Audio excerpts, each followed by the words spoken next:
Welcome, friends, it's the Movie Film Podcast. Movie Film Podcast, enjoy the show. Zachy and Brian are talking about movies. Movie Film Podcast on the radio.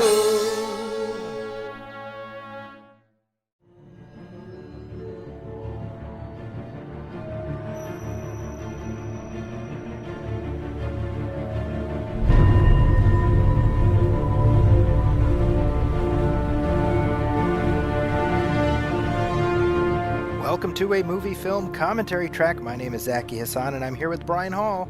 Hey, how's it going, Zachy? Hey, I'm really excited to do this commentary. Yeah, me too. It's one of those ones that if you had asked me that if we had done it before, I would have been like, yeah, probably. So this is the 15th anniversary year of Batman Begins. As we record this, we are mere days removed from the movie's official release date. Oh, wow, yeah.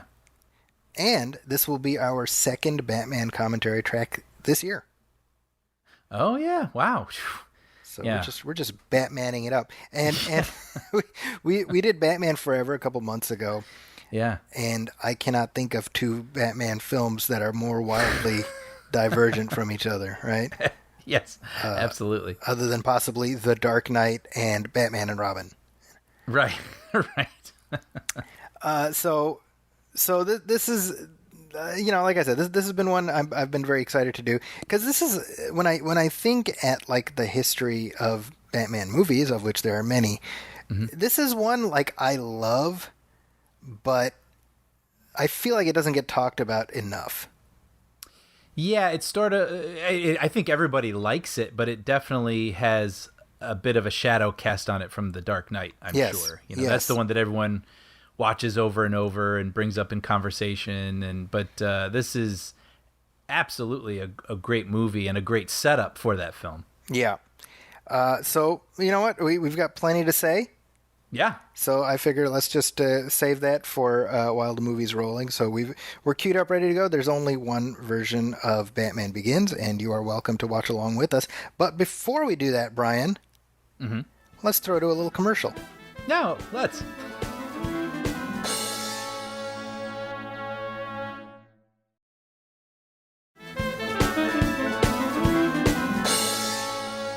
All right. So now that we got that out of the way, let's get to it. Ready to do this? Right.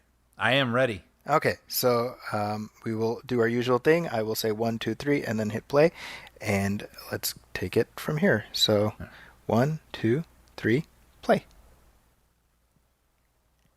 I don't know about you, but I can just I can hear the music already. Yeah, that sort of like cape unfurling sound or something, sort of thing. And this is the old-timey DC Comics logo that people may not remember, but there was it wasn't very long. It was like a 5-6 year window where DC had that logo. Okay. Before they switched to, they've actually had multiple ones at this point, but back then they were trying to make it, because at the time Marvel had the page flipping logo, like before it was Marvel Studios. Right. And so DC was trying to compete with that. Right. This movie arrived in 2005, so 8 years after Batman and Robin killed the movie's dead. And isn't that interesting? I mean, we are so used to these films now, but I mean, this was such a departure from the last time we had seen Batman. Yeah. Right? Big time, yeah. And that length of time is not particularly substantial. So I feel like, 8 years, that's like 2012 to now, right? Mm-hmm. Which is when Dark Knight Rises came out, right? Dark Knight Rises is 2012, that's right. And we're already, from then to now, we're like two different reboots of Batman have already happened, Oh, wow. Yeah, it didn't occur to me. Yeah. Right? It's after Batman and Robin, which we, of course, already did a commentary track on. The franchise is pretty much dead. But it's interesting because at the time, the presumption was, well, they'll come back, they'll do another one. It'll be like James Bond. Mm-hmm. And the idea of, no, they're going to cut the cord and start over from scratch was a brand new thing. Right. Like, we forget that. Right. Right. I mean, even with Forever, I never consider that a sequel to the 89 Batman, but it was produced by Tim Burton, and it just feels like you just kept moving by degrees into another thing. Right. So I never connected that Val Kilmer was supposed to be Michael Keaton in the other film, but they did, I guess, because they came so closely together. Well, and plus you had Michael Gough, you had Pat Hingle, you had Yes. So the Yes. trappings were there, like Val Kilmer was Roger Moore in essence, you know. Right. Sure. And- But this just feels like an entirely different. I mean, Yeah. it is. It's an entirely different universe. Which is, you know, I mean that says something about how much the Dark Knight trilogy reshaped the zeitgeist, because now insta reboots are just a thing that we do. Like, I feel like we've gone in the opposite direction now, where I say this all the time. I'm like, you know, even if one movie doesn't do that well, you don't have to just broom the whole thing, you know? Right.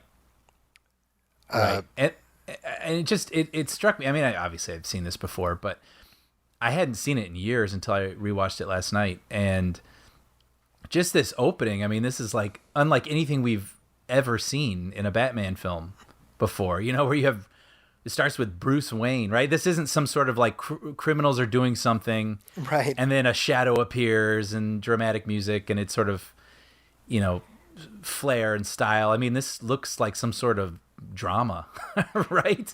We have, you know, Bruce Wayne in some sort of condition we don't understand, kicking butt, and like, Well, I mean, this is the a very fact that serious, grounded take. It's grounded, right? And I think Christopher Nolan, who, again, worth pointing out, when this movie was made, he was somebody who was respected and sort of on the way up, but he wasn't Christopher effing Nolan like he is now. No, I mean, this is probably off of Insomnia, right? That Warner Brothers is like, yeah, sure. Yeah, he Or, did. well, obviously Memento, Memento, too. Insomnia, right? Right. And so he comes in with an interesting pitch, which really, when you think about it, the pitch itself is like, hey, let's do like a grounded, realistic take on Batman, which is not itself particularly revolutionary. Mm-hmm. But, you know, the previous movie was like the Neon Ice-Capades. You know what, though? But it almost does feel revolutionary, because I think that's why I responded to this so much. Like, obviously, you know, I grew up and I liked the 60s show, which was wacky, and I liked the animated series, you know, we could have like Clayface and things like that. But this really appealed to me. The whole idea of, wait, how does this rich kid become Batman?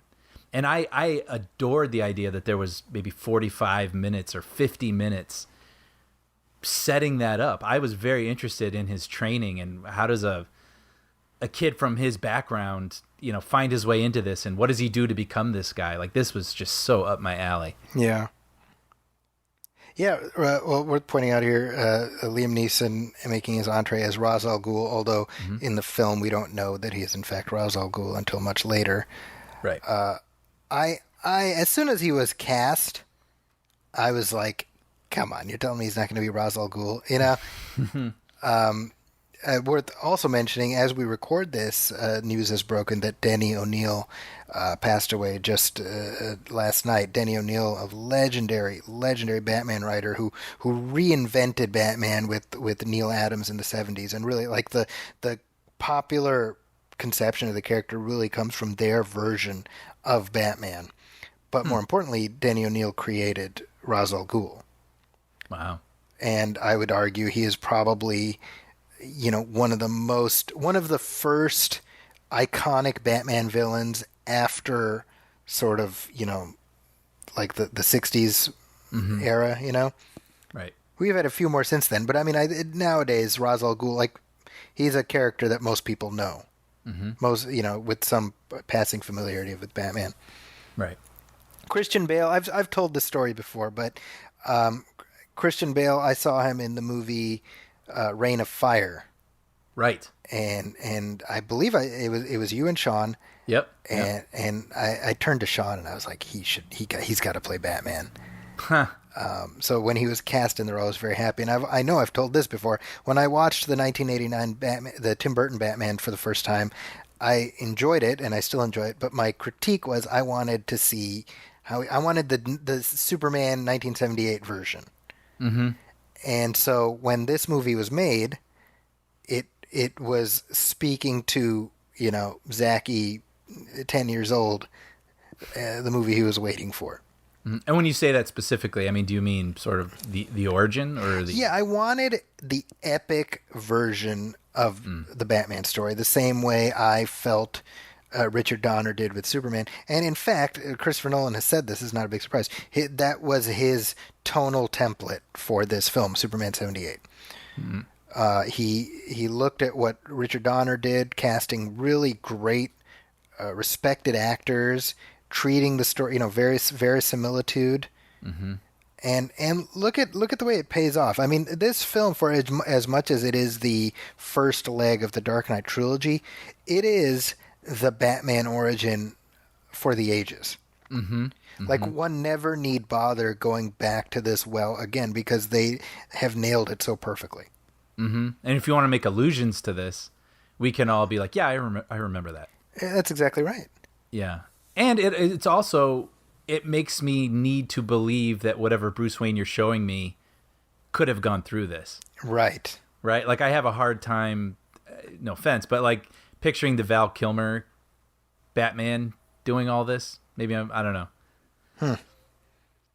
It could just, and that's also, it's not his fault, but it's also just the movie. It just feels like a different Batman. But like this guy, I believe that he can endure all of this. I totally agree. Character, Christian Bale's Bruce Wayne and Batman. Yeah, and I think it sort of speaks to the elasticity of the character that we don't have trouble buying Keaton as Bruce Wayne. Even as you say, like, it's hard to picture Michael Keaton in this scenario, Yeah. It's like, yeah, we want you to do these push-ups on these logs. Like, yeah, sure. Yeah, yeah. Kind of keeping it up there. Now, this whole sequence here, kind of interesting. It's inspired by something similar from the comic books in Batman 431, which came out in 1989, where Bruce Wayne, during his training, went and sought out this teacher who told him, "Find me this thing," and come. Oh, really? However, it was not Ra's al Ghul. Ra's al Ghul was not Batman's teacher in the comic books. So that's an innovation of this movie, but. Essentially, when they were putting this movie together, the DC people basically compiled like key Batman issues that really gave an insight into his character, and that was one of them, Batman 431, which I just revisited recently by chance, and I was like, well, I'll be damned, almost verbatim. The teacher he seeks out is a guy named Kirigi, who's an Asian, a martial arts master, whatever. But you can see how they really pulled from a lot of different influences. I mean, this film, it owes to O'Neill and Neil Adams, Frank Miller. I mean, you name it. It's a really good synthesis of sort of the primal Batman of our myths. I love it. Just speaking of that flower, I just, on a screenwriting level, I love the whole idea of how integral it really is. Yes. It's not arbitrary. I mean, it's a difficult task. So he's proving that he can, make it this far on this journey, but then later it comes into play, right, in his test, and then later, of course, it becomes like the linchpin of the whole let's destroy Gotham mission. Right. Just clever. Now, all of this here, we have Linus Roach as Thomas Wayne. And, he gets, maybe 5 minutes total of screen time. But talk about making a meal of it. Yeah. I didn't even think about it, but he's memorable. But yeah, it's very, very little screen time. You're totally right. Again, just drawing a comparison, it's like Glenn Ford in Superman 78. Where he's in the movie for 2 scenes. Right. But he makes a big mark. Right. And that's what Nolan did here. I mean, you look at, like, Michael Caine as Alfred, right? And he just, like, as soon as you hear that, you're like, oh, well, that's amazing. Right? Yeah. But what I love, too, is that rewatching this last night, especially thinking about it more than just sort of observing it because of doing this commentary. I mean, I appreciate that it isn't just Michael Caine showing up as Alfred, Right. or Morgan Freeman showing up as Lucius Fox. Like, I really believe them playing these characters, and I believe Michael Caine's affection for Bruce Yeah. in this film. You know, which is great. Here's the Chicago Loop right here. Yeah. I never get not nostalgic when I know. They- And the effects in this movie, man, are just so good. they did a really nice job of marrying digital extensions and things like that to the Chicago landscape. Mm-hmm. To give something different. You know, I think that's another thing, right? Like the previous batch of films, whether we're talking about the Schumacher model or the Burton one, the approach was Gotham has to be this sort of neo-noir kind of thing that could encompass a character like Batman. Whereas Nolan is like, no, Gotham should be realistic, and that way a character like Batman stands out. Right. Well. Then speaking of Nolan changes, we have the Waynes at an opera, right? Instead of Yes. seeing Mask of Zorro. Maybe you can speak more to this, but I believe I read somewhere that the decision was they didn't want him taking any inspiration from some other character in a mask superhero type. Although, I mean, they're watching Mephistopheles, and you've got the whole thing is he's scared by the people in the bat costume, you know.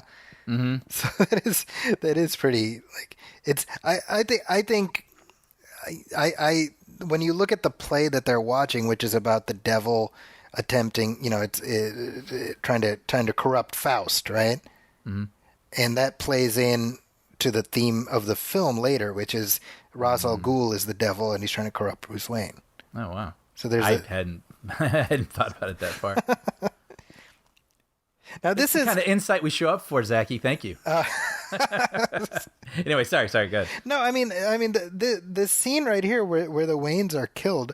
There's something about just the horror of how quickly it happens, and how it plays from Bruce's perspective. You know, when Thomas dies right there, I mean it really does hit you. Yeah. And this is obviously a major departure from the previous batch where the Joker killed Bruce Wayne's parents. Right. But Joe Chill is in fact a character from the comic book, so that's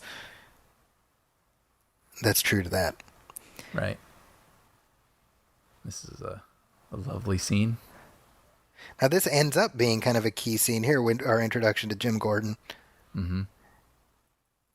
Gary Oldman too. God, he's so good. He's so good. Yeah. I remember in the initial conversations, Chris Cooper was one of the names they were talking about for playing Gordon. And I can certainly imagine that. Uh-huh. I can easily see that. Mm-hmm. But there's just Gary Oldman brought such gravity to this character. Yeah, this real sort of blue collar, fatherly, sort of whatever it is. Yeah, it's interesting because in the comic books, at least the modern origin is Batman Year One by Frank Miller and David Mazzucchelli, and that story is told through Jim Gordon's perspective, right? Mm-hmm. But what's interesting is that movie frames it as he's new to the city. So he's a good cop from somewhere else who's sent into hell, basically, right? Right. And I think when you turn that around and you say he's been in he's a lifer, you know, I think that adds a different level of desperation to him. Right. Like by the time Batman shows up, It's relief. it is right. He's like he's a man alone, you know. Mm-hmm. Absolutely. Now this scene right here, man, it gets to me every single time when Alfred comes up and talks to him. Mm-hmm. That you're talking about sort of the connection that you feel and what Michael Caine brings. Obviously, he has his own gravitas, Right. which helps. But I think that the undercurrent of guilt really adds a lot to like the guilt that Bruce would feel. Mm-hmm. That feels like a new thing, and it is something I alluded to in our Batman Forever commentary. That was something that they had put into that movie, but it was cut out of the final movie. Mm-hmm. But that's a very Spider-Man trope. You know, Spider-Man blames himself. If he hadn't, you know, if he had stopped the guy, then Uncle Ben wouldn't have gotten killed. Well, here it's like, because I got scared, my parents are dead. And when you think about it, that's, I mean, you can't control what you're afraid of, especially when you're a kid, right? Right. But something like that happens, you can understand how that would screw you up to the point where you end up becoming Batman. Oh, yeah. I mean, that's one of those things you'd keep rerunning in your head if Yes. you had only done something differently. If I would have just hunkered down, if I would have just toughed it out, Yeah. that would have made the difference, you know? Now you talk I about remember this. this moment, by the way. Oh, yeah, my so I God. was just gonna say theatrical. I mean, this is just a great scene, but seeing those sort of the three blades Yes. on the cuffs that Neeson is wearing, where you're like, oh, that's the thing that's going to become the thing that I know. Like, it's just like, oh, this is so the movie I wanted. Yeah, that's exactly right. I mean, we see them fighting on this friggin' glacier. Yeah. And, you know, you talk about, like, we've never seen anything like this in a Batman movie, right? Mm-hmm. They're playing it, you know, this is something Kevin Smith talked about. Like, it's so earnest. And I think tonally, that's what, to me, makes Begins stand out from the other two a little more. Because it is very grounded and realistic, but it has room to be fanciful. That is almost different from The Dark Knight, for example, which really is like Heat with Batman in it, you know? Right, yeah. But it is so true to its tone, though, right? Like, I love the whole, even the gunpowder. It's like theatricality. You're right. And you're like, okay, yeah, right, yeah, I know, I understand that. But then we can now watch Batman throw something down and smoke appear and he disappears, and I'm like, yeah, I saw how that's possible. And it's still fanciful, right? Yeah, I mean, I think Nolan was very smart about this idea of, like, you know, let's find some kind of justification for everything, right? Mm-hmm. And I think it partially it just speaks to sort of his sensibilities as a filmmaker, but also maybe just inadvertently he anticipated what was really necessary for this character after the last one. Mm-hmm. In much the same way that Tim Burton did exactly what was necessary after the 66 one. Mm-hmm. Yeah. You know what I mean? Yeah, absolutely. And I mean, I know Dark Knight probably gets brought up more, but I mean, this tone that Nolan went for with this series just set like the standard and like the tone bar for movies for at least a decade. Yeah. Right? Like I mean, James Bond was reinvented after this, right? I know, to make and it that's more something. grounded and show his you know, sort of origins and Well, and I said this before. I believe it was in our Dark Knight commentary. I'm like, in my opinion, and maybe this is controversial, the foundations of what became the Marvel Cinematic Universe were laid in Nolan's Batman movies. Mm-hmm. Which, again, like more so than anything that Zack Snyder did, you can look at the MCU as sort of a progression of the ethos that started here. absolutely. I mean, of course they have more fantasy. Yeah. But it's all absolutely grounded in like a very realistic, emotional, Right. feet on the ground sort of approach. That's exactly right. Yeah, certainly. Yeah, It's which is certainly great, which makes it its own thing. the first Iron Man film, without doubt, without a question to me, is indebted to Batman Begins. Mm-hmm. You know? Now, interesting. There's a line here where Neeson as Ra's al Ghul is like, "Oh, you know, pat your chest, your arms will take care of themselves," something like that. Yeah. And Christopher Nolan gave an interview later. He's like, "Yeah, I don't know. That's probably just bullshit." Like, Yeah. I think I had something about that where he said he imagined Boy Scouts everywhere freezing to death because they took that advice literally, and he's like, I just sounded good.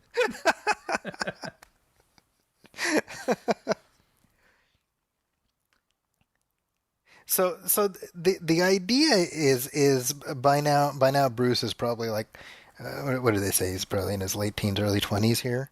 Yeah, I think I was actually trying to do the math last night. I think he's 22 here. Okay.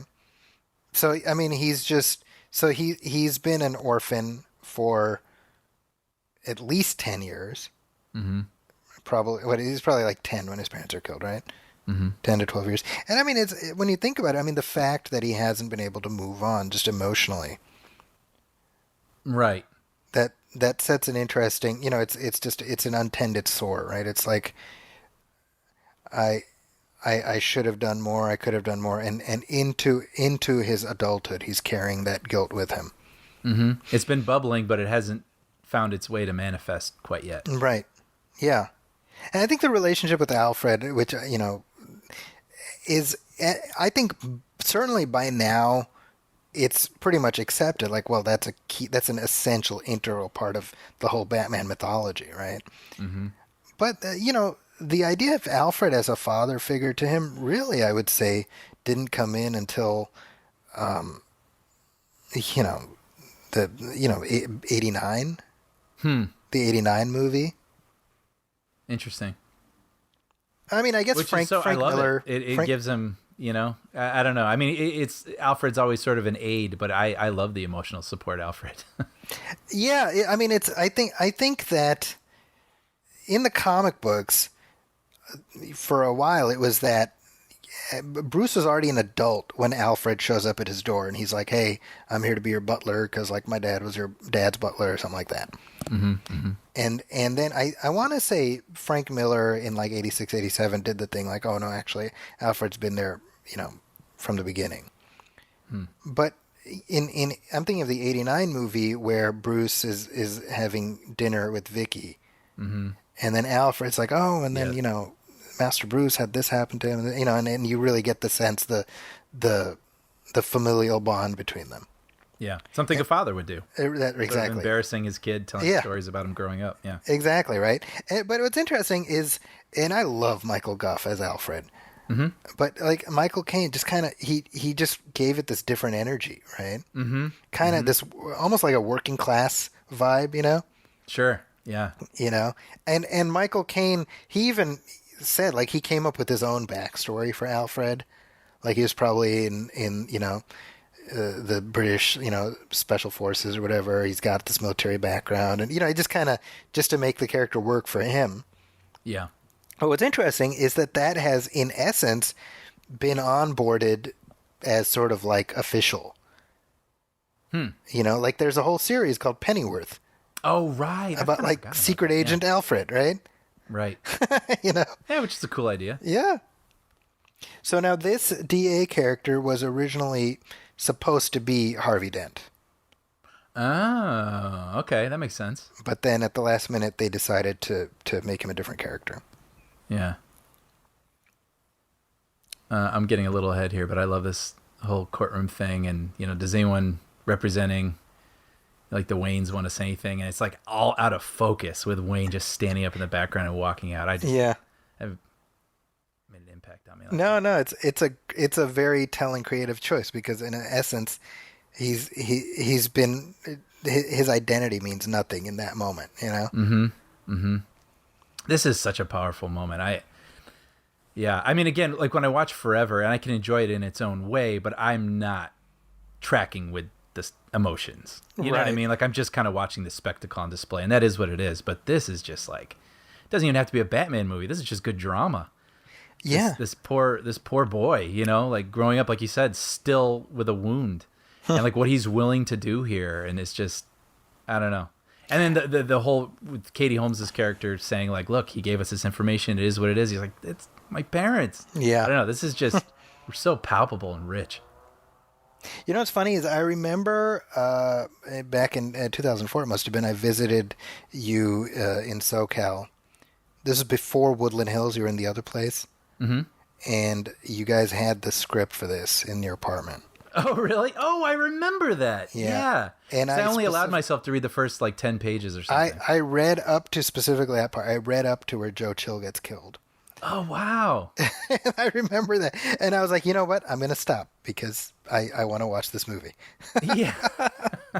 That's so great. Yeah, I forgot about those days when you'd have that stuff early, and it was tempting, and I had to decide which one you were going to ruin and which one you weren't. I remember, in fact, the title, it may not even have been officially Batman Begins, because I remember it was being called Batman the Intimidation Game. Oh, interesting. Yeah. Now this is all Lower Wacker Drive in Chicago. Well, this is not. But when we see her pull down that ramp, that was Lower Wacker. Right. which was sort of renowned at the time, or before this maybe, for where all the homeless people were. And I believe it's been cleaned up now. I believe it's been cleaned up to the point where that's no longer the case. But that's a thing I remember very much about, like, late 90s Chicago. Mm-hmm. Mm-hmm. Just the extreme poverty in certain parts of the city. Yeah. And I mean, you know, on that sort of actually going on location is a big departure, right? For Batman after 4 films. Yeah. And this very real world sort of. And it's interesting because certainly of the 3 Nolan films, this one more than the others is more stagey. Mm-hmm. Right. Mm-hmm. But it still is a noticeable paradigm shift from, you know, whatever Anton first did in the first one, and, you know, which I love as its own package. Yeah, right? Absolutely. But I love this one is true to itself, and it's just so. There's no giant naked man statues in this Gotham. Right. That's a noticeable departure. I just have to point out, I love when Rachel slaps him twice. Yeah. You know, there's one line delivery there where she's like, "What do you mean?" I don't remember. And it bugs me every single time. You know what line reading bothers me is when she's like, "You've been gone a long time." That's always bothered me. That's so, as long as we're talking about line reading. As long as we're letting slip with our list of issues with Katie Holmes, who is fine in this movie. By the totally. way. Yeah. She's like totally fine. If she had come back, I would have been fine with that. Yeah. I can't say that I was crushed by the recasting because I thought. Yeah, I don't know that Gyllenhaal worked. No. For me either. I think whatever they were going for with Katie Holmes, I did not find continued with Gyllenhaal. She became sort of a different person. So there was like a disconnect between believing that she was some sort of childhood, you know, the kinship or the whatever. But yeah, I mean, it also works. You know, it's. I love Tom Wilkinson, by the way. He's just one of those guys. Oh man, this scene, and that's another scene too, where it's. I mean, so going back to the Rachel slap, I don't know how to explain it, but it always gives me a lump in my throat because there's this relationship between the two of them. From when they're kids. She's so pissed. She's pissed, but you understand what he's feeling, but you understand her disappointment in him. Like, you just believe all the drama that's happening. And likewise in this scene, with Wayne think he's going to go in here and sort of say what's what to this guy, and then he just totally dresses him down, and it just makes you even angrier. But it's like, what does he do? He goes off like, okay, it's time to do something about this. And it makes that scene where he confronts him again just so, like, he was patient.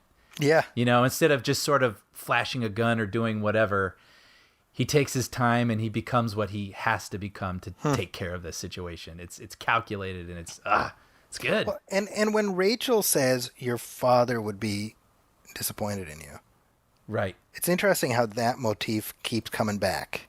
This idea of trying to be the person that his father would want him to be. And you know, what we see earlier with his father, you know, young Bruce is like, "Dad, did you build this train?" He's like, "Well, my company did. You know, my company handles business. I work in the hospital," right? Right. So his concept of his father, and when he remembers him, it's the stethoscope, right? Mm-hmm. His father is a helper. Yeah. You know, and I think that's, like, that specific idea has never, I mean, in all the tellings, he's always Dr. Thomas Wayne. But this is the only time they really underscore that idea. He was a doctor. Mm-hmm. You know? Yeah. Tom Wilkinson, by the way, I call him guy you are surprised to realize has never been the villain in a Star Wars movie. Yeah. Someone get on that. Somebody get on that. Yeah. Now, Christian Bale. Yeah. Where does he sit in your list of Batmen? Again, not to not answer the question, but they're so different to me. And I know some people don't like the finality of this trilogy, you know, and some of the decisions that are made, but I'm like, I don't mind, because that's this take. And with Joker being the person who killed Wayne's parents in the Keaton one, I'm like, no, I don't mind, because that's that take. You know, and I can separate them. and enjoy them for their own sort of existing in their own universes. But I guess out of all of them, I would probably put him at the top for me, because Nice. I think the series allows him to be the most dimensional. I agree with that. I agree. I think certainly what they give him to do as Bruce Wayne, really, like, we get a much fuller portrait of Bruce the whole way through. Mm-hmm. You know, whereas I think, like, when I look at, and it's almost like I can't even include Val Kilmer and George Clooney in the same way, because they're really like, you know, they're like Monopoly tokens, you know, just like moving through a chessboard, right? Yeah, and the movies aren't doing them any favors. Yeah, unfortunately. And it's a shame, by the way, because and you know me, I've been on an ER click, so I'm in like full on George Clooney man crush mode right now. I'm like, we're on the final season that Clooney was on, and the Death Watch is already, you know, I'm lighting a candle for his like final episode. Because I look at him on that show, I'm like, God, he could have been an amazing Batman, you know? Oh, absolutely, absolutely, yeah. But with Christian Bale, I mean, he really does take an inside out approach to the character, really to find the inner truth and work there, as opposed to letting the suit do the acting, Yeah, yeah. which is not an invalid approach either, you know. I love this, by the way. And I didn't notice this till I read up on the movie, but in each movie of this trilogy, the main Yes. villain disguises himself as one of his own henchmen. And that's something. I was like, oh, that's a cool... And I can't believe I never picked up... Like, it didn't become like a repetitive motif. It's just kind of this thing that Nolan is intrigued by. And it's great each time. That's one of those things where, like, sometimes you hear this stuff and you're like, all right, come on, you know. Right. But that you're like, well, Yeah. I like that. You do like a slow clap the way Ra's al Ghul does at the end of this sequence right here. Like, oh, impressive. You're right. Ken Watanabe, by the way, worth mentioning. Before he was in this movie, I knew him from The Last Samurai. Right. I've completely forgotten about that film. That is kind of one of those like weirdly forgettable movies. Yeah, I remember liking it at the time, but I don't remember it. Like, I think it's fine. I do like it, but it didn't stay with me. But he stayed with me. Yeah. So you say, oh, that's just really interesting, you know. Mm-hmm. And like now we've seen him in like a million different things. Right. He was in Inception right after this. Yeah. I mean, not right after, but soon after. Yeah, what was Prestige followed this, right? This was sort of followed Nolan's little Yes. a Batman, then something for me. A Batman, Something for then me. something for me. Yeah, Prestige, and then Inception was after Dark Knight. Yeah. But yeah, I love this whole concept here then too, where he figures out how to hide himself by slicing the arms of a couple guys. I was, if I was those guys, I'd be like, hey, You're like, what the hell? yeah, Ow! yeah, Why would you do that? exactly. It's very clever. It's how you- Yeah, the idea of Bruce Wayne getting ninja training, that, I mean, we saw that it was in the comics, but also like in the animated series, that was something they brought in there. Mm-hmm. And it's the only thing that makes sense, really. Like, you have to, the amount of mental discipline that's required. Right. And the whole literally disappearing behind someone's back, you know, Right. without a trace. It tracks.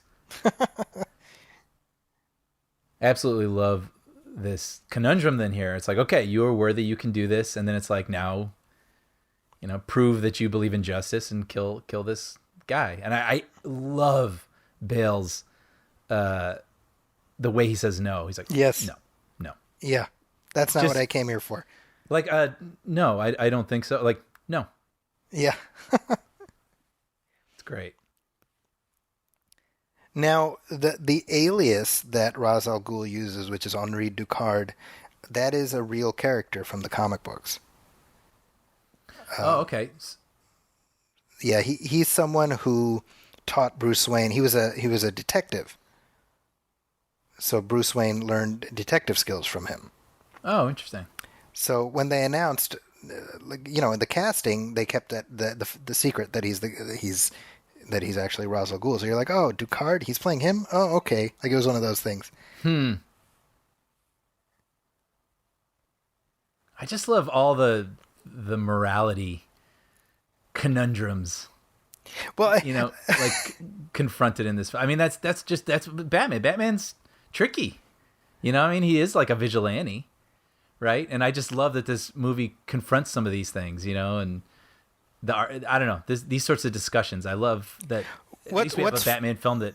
What's funny to me about all this, Brian, is that here the Ra's al Ghul decoy is like, Gotham is just a simpering shit pile and just sucks and whatever. I'm like, there's like other cities in the U.S. that aren't particularly great.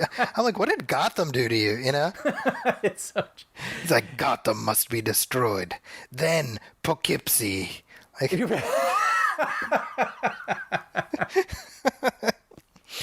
it's funny, and not to oversimplify something that is very serious, but I did sometimes I think in Dark Knight, when it's like he travels to Hong Kong and does all these things all in the name of this one U.S. city. Yeah. And I'm like, oh wow, it makes sense because it's Gotham, and I understand it's Gotham in this movie. But yeah, what you're just saying, it's just this one city. But growing up, in the suburbs of Chicago and having a deep love and affection for that city, and then when the murder rate was just rapidly climbing over the years, just this heartbreaking degree, it made me had that feeling. It was like, no, not Chicago, like. Again, not to, I know, I hate if this is like oversimplifying a serious thing, but truly I was like, no, Chicago's worth saving. Like, don't let Chicago become this. We got to help everybody, and I want it to be helped. Yes. And it really did put it in another perspective for me. So for those of you listening and you're wondering, Brian's superhero origin story, you're hearing it right now. I love this, by the way, where Bruce is like, I'm not going to become a murderer. Excuse me while I murder all of you. Like now. 40 people. I literally brought this up last night when my girlfriend and I were watching this. I was like, I will save life this one man at the expense of 38.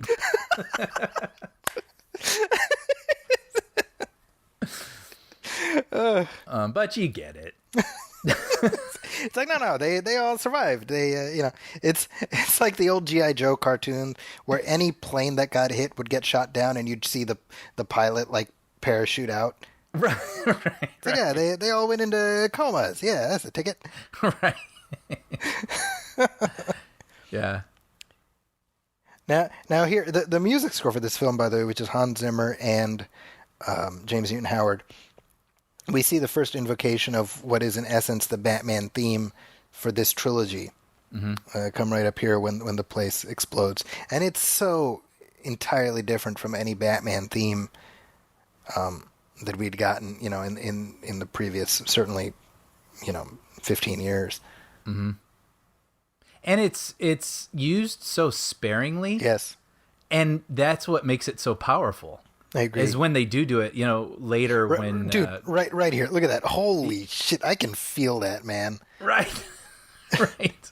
How much upper body strength do you need to have to, with one arm, lift up Liam Neeson... Right, with like a bicep curl, basically. I'm pretty sure Liam Neeson's penis weighs about 70 pounds.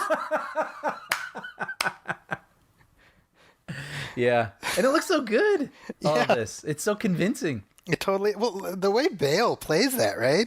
Yeah.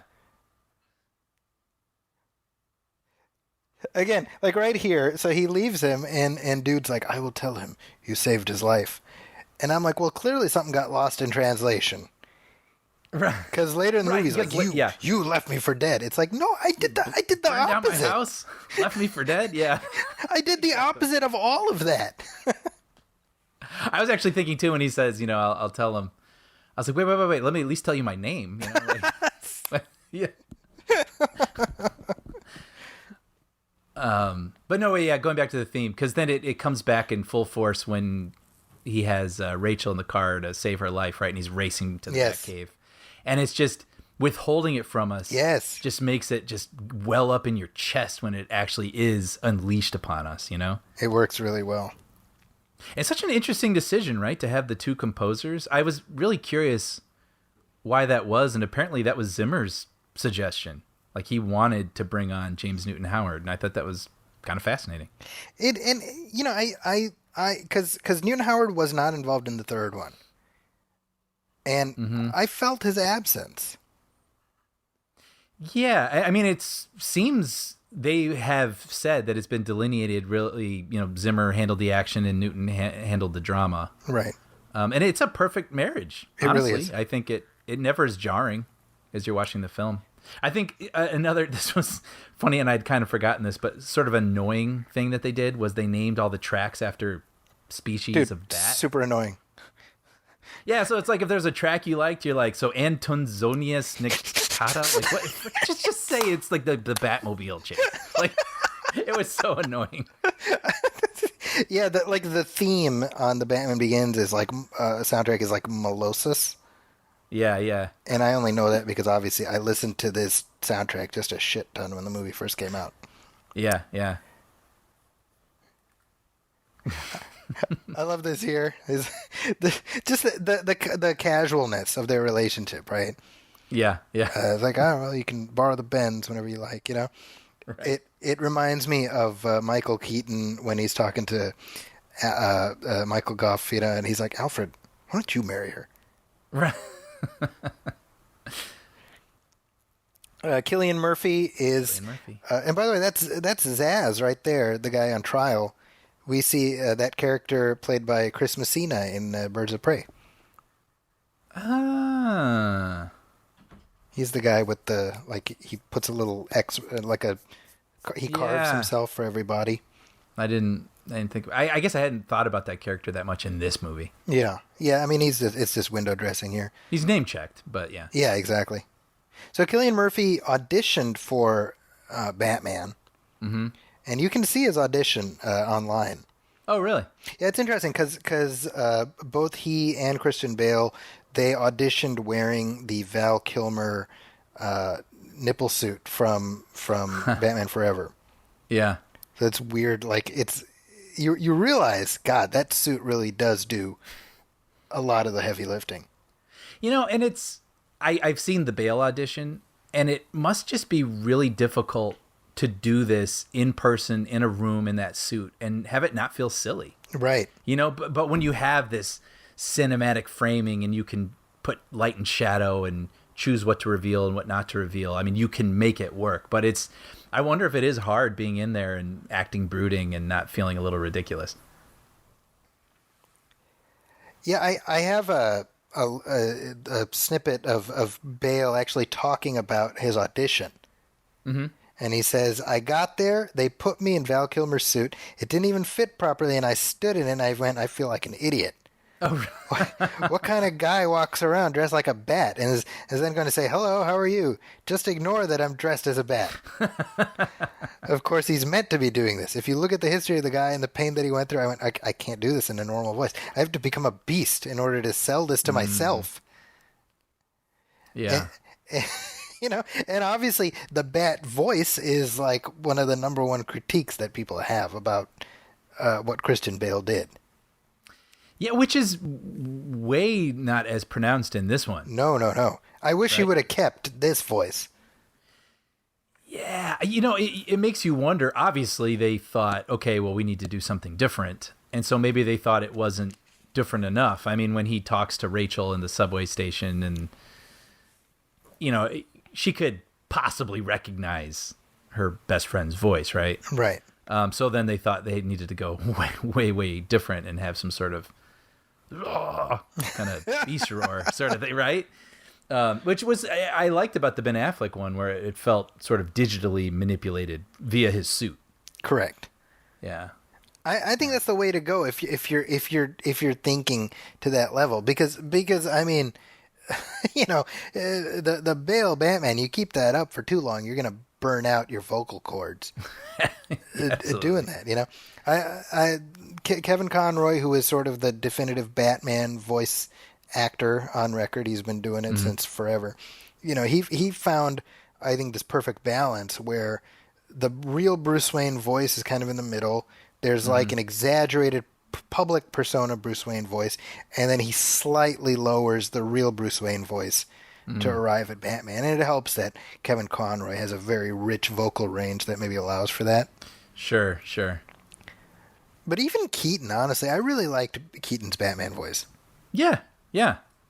You know, like when I think of in Batman Returns at the end of that movie when he's talking to Catwoman, and he's like, you know, we're the same, split down the middle or whatever. Like I really like that Batman voice. Yeah, You know. yeah. See, this is our first indication that there's some master plan going on. And I was thinking about this actually because this was one of the failings of the previous series where they would kind of be like, all right, we got Riddler and Two-Face. They're going to team up now. Right. And it always felt very arbitrary, right? Whereas here, I think the idea of Scarecrow being the guy, but he's like the number two, they found a way to weave it together in a way that makes a certain amount of sense, given that the whole theme is fear, and that's Scarecrow's whole deal. That's what he peddles. Yeah. Right? Yep. So it actually works quite well, you know?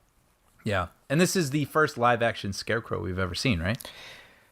That is correct, yeah. Yeah. Kind of crazy, yeah. The plan originally had they proceeded with a fifth Batman after Batman and Robin. Scarecrow. The intention was Scarecrow being the villain, and they were talking about possibly Nicolas Cage playing that role. Which I can see. Which you can when you say Nicolas Cage as Scarecrow in a Joel Schumacher film, the Photoshop creates itself in your head, right? Right. Now that actor right there who one of the Wayne board members who we see later, he's like the apple's fallen very far. That's actually Christopher Nolan's uncle. Oh, really? Yeah. Oh, interesting. I didn't know that. Now Rutger Hauer, the late Rutger Hauer. Yeah. Just last year. We forget that he's gone, you know? Me too. But he's another guy. You throw him in a movie like this and he just adds gravitas, you know? So like a role that could just be sort of like, oh yeah, the nasty guy from the board. Yeah, he becomes, you remember him. And it does feel a little bit of homage to Blade Runner.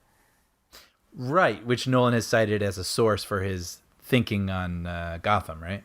Certainly Gotham in this movie is very much, I mean, the rain and just the griminess of it is very heavily indebted to Ridley Scott. Right. I mean, particularly the third act, right? When you're in the Narrows and there's sort of like the neon signs, oh, and yeah. a lot of the smoke, which is due to the gas, but yeah, exactly, and the rain, and yeah, absolutely.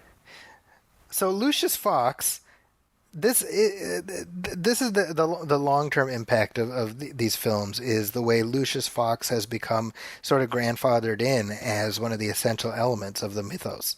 And Lucius Fox has been around forever, but Nolan and David Goyer were the first ones to say, let's make him Q. Right. You know, let's make him the guy who gets Batman his gadgets. That was never the case. In the comic books... I was going to ask, yeah. Now, I can't speak to what the current status quo is, but certainly at the time and when I read them, he didn't know that Bruce Wayne is Batman. He was just a guy who was an ally of Bruce Wayne who knew his dad, and he worked at the company. Oh, okay. Oh, that's interesting. Well, it feels like they took a lot of things from the comics and molded them into something that worked, and none of it feels forced. I mean, it all feels inevitable almost. Right. It's a smart perfect interpretation. It's a perfect rearranging of some of the core elements in a way that still preserves the essential, like what we think of as essential. Now, what we just saw, where he's like, "Oh, it's a Nomex survival suit for infantry, whatever." Like that to me is like a perfect encapsulation of Nolan's thinking towards this entire character, right? Yes. And Yes. by way of contrast, right? You look at Joel Schumacher, and he's like, "Well, the Batman suit is a perfect human body, so why wouldn't it have nipples, right?" Right. And you say, "Okay, well, that's one approach." Yeah, but no, I love this. So it makes so much sense. I mean, why would that suit exist? Right. And they're like, yeah, this would save a lot of lives, but they don't feel a soldier's worth $300,000, you know? And it's like, okay, done. And it exists, and now he can use it. It's Right. It's so perfect. And then I love the whole scene, too, where they're ordering the cowl. Yes. And, Yeah. like, the earpiece are like, all right, we'll order 10,000 of these. So, you know, throw them off the set. And It doesn't seem this piece from this company here, Yes. this piece there, like, how do we cover our tracks? Mm-hmm. And I do love, by the way, that despite their best efforts to cover their tracks, that one friggin' asshole in the second one. Yes. Yes. I never noticed, too, right here, that he's wearing the utility belt Yes. as he's Wayne piecing the cave together. The Just other- shows that it's a thing he uses. It's useful. It's not just aesthetic. The other thing, Brian, is he's like, oh, and what's all this stuff here? Oh, yeah, the Wayne family used this to help slaves that were escaping. Right. Right. And so you're adding this historical context. Oh, see, this is old money, but it's good old money, Yeah. Yeah. right? There's sort of a altruism in the family line. Yeah. And it explains why they would have all those underground, walkways and whatnot. Right. Yeah. It's smart, you know? Yeah. Yeah, this stuff. I love all this. And See, I love, too, showing that they order a cowl and it breaks. Like, all right, gotta try again. Right. And I love he's like, and just don't land on your head until the Yeah. Yes. Yeah. I mean, that's the go thing, right? Because you say the Batman mask, like what purpose does it serve? And it's like, well, above and beyond scaring people, there has to be an element of protection involved. Mm-hmm. Mm-hmm. And the idea, because it's always been just like a rubber thing. Mm-hmm. But here it's a helmet, Right. which again, in the world of these movies, yeah, that's what makes sense. Yeah. And how it shows him sort of fiddling with that microphone and the earpiece and putting it into the ears of the helmet. It's like, no, this all has a purpose. Right. You normally you just take for granted that he can just sort of touch his ear and be like, Alfred, come in. Right. No one's like, no, I'm going to show you. Like, this actually works.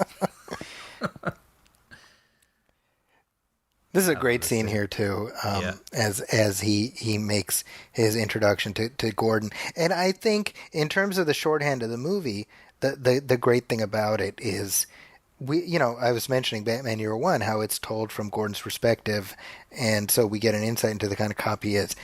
Movie shorthand, we already know Jim Gordon is a good guy, Right. because we got that one scene right at the beginning that told us everything we need to know about him. Mm-hmm. Right? Mm-hmm. Because sometimes all it takes is putting a coat on the little boy's shoulders. Let him know his world hasn't ended. Yeah. I'll try not. I'll try not to do that too much, Brian, No, please. because I don't want to burn out my vocal cords. I think, skipping ahead to Dark Knight Rises, one of my least favorite, we're talking about least favorite line reads, his, not everything, not yet, to Catwoman. I'm like, what's going on? There's a scene earlier where he's like, "So that's what that feels like," Oh, right, yeah. when she disappears, and my kids had the same reaction, which is like, "Why is he still talking like that?" Yeah. I think so honestly the problem there is because it's so clearly him like putting on a voice that had he shifted back to normal Bruce Wayne voice, that would have been just as jarring. Right. Like there needed to be less of a huge divergence between regular Bruce and Batman. Mm-hmm. And that's one of those things where you say, I get where he's coming from. Like I just had to find a way to make this real, but I don't know. Yeah, somewhere in the middle. Somewhere in the middle, exactly. This is sort of a fun episodic thing here too, though. I mean, you get okay, I got this, and this will protect this, and then he's like, all right, I'm gonna go talk to Wayne, and I love the stapler thing, and even how Gordon, you want Gordon to be like, oh wow, great, but he's like, what? It's just some nut, Right? Because why would he think this is? I would be like, oh yeah, superheroes gonna be helping us out. Right. But then I love, then right back to, like you say, to Q, to Lucius, like, okay, how about base jumping? Like he's lesson by lesson, like that really hurt. Yeah. When I jumped on the fire escape the other day. Right. it's kind of interesting because in the Iron Man films, one thing I've noticed upon a rewatch is every like update that Tony Stark makes to the suit specifically addresses a flaw that he picked up on in the previous one. Right. And that's something, if we ever go back and do Iron Man 2, I'd love to point some of that out. But that we see a microcosmic version of that here, where it's like, oh, I need to make sure that this does, the base jumping thing. Oh, yeah, I guess I got to make sure this happens, Mm-hmm. Yeah. Even this, I have to say, oh yeah, go ahead. Just real quick, I mean, the Tumblr is, and people have sort of a love-hate relationship with the Tumblr. As you say, I like it for this version. Yes. Yeah, it makes sense why it exists in this form. And except, I was thinking about it this time where it's used to jump bridges, and I was like, so why did they build a motorcycle inside of it? Well, who cares? Who cares? I just assumed that was an aftermarket upgrade, Like I just assumed that's something that Bruce, after the fact, Bruce is like, maybe this thing might not be a bad idea to put in there. Yeah, okay. Yeah, I'll buy that. I do, by the way, when Lucius is like, look, this all belongs to you anyway, whatever, just don't think of me as an idiot. And I love how they with no further exposition necessary, we get a sense of who Lucius is. Right. I mean, it's this really kind of brilliant screenwriting shorthand. Okay, he's in on it. He knows. He's gonna help him, and he's a good guy. Yep. And I'm sure having Morgan Freeman play him too, you're like, okay, yeah, right. Trust that guy. I didn't notice too the whole earpiece thing that I had just mentioned. It just showed him awkwardly holding it to his ear as he was listening in on that conversation, and the very next scene is him like, okay, I don't want to hold this anymore. So him it's fitting it into the helmet. Never noticed that. I didn't even think about that, but you're absolutely right. Yeah.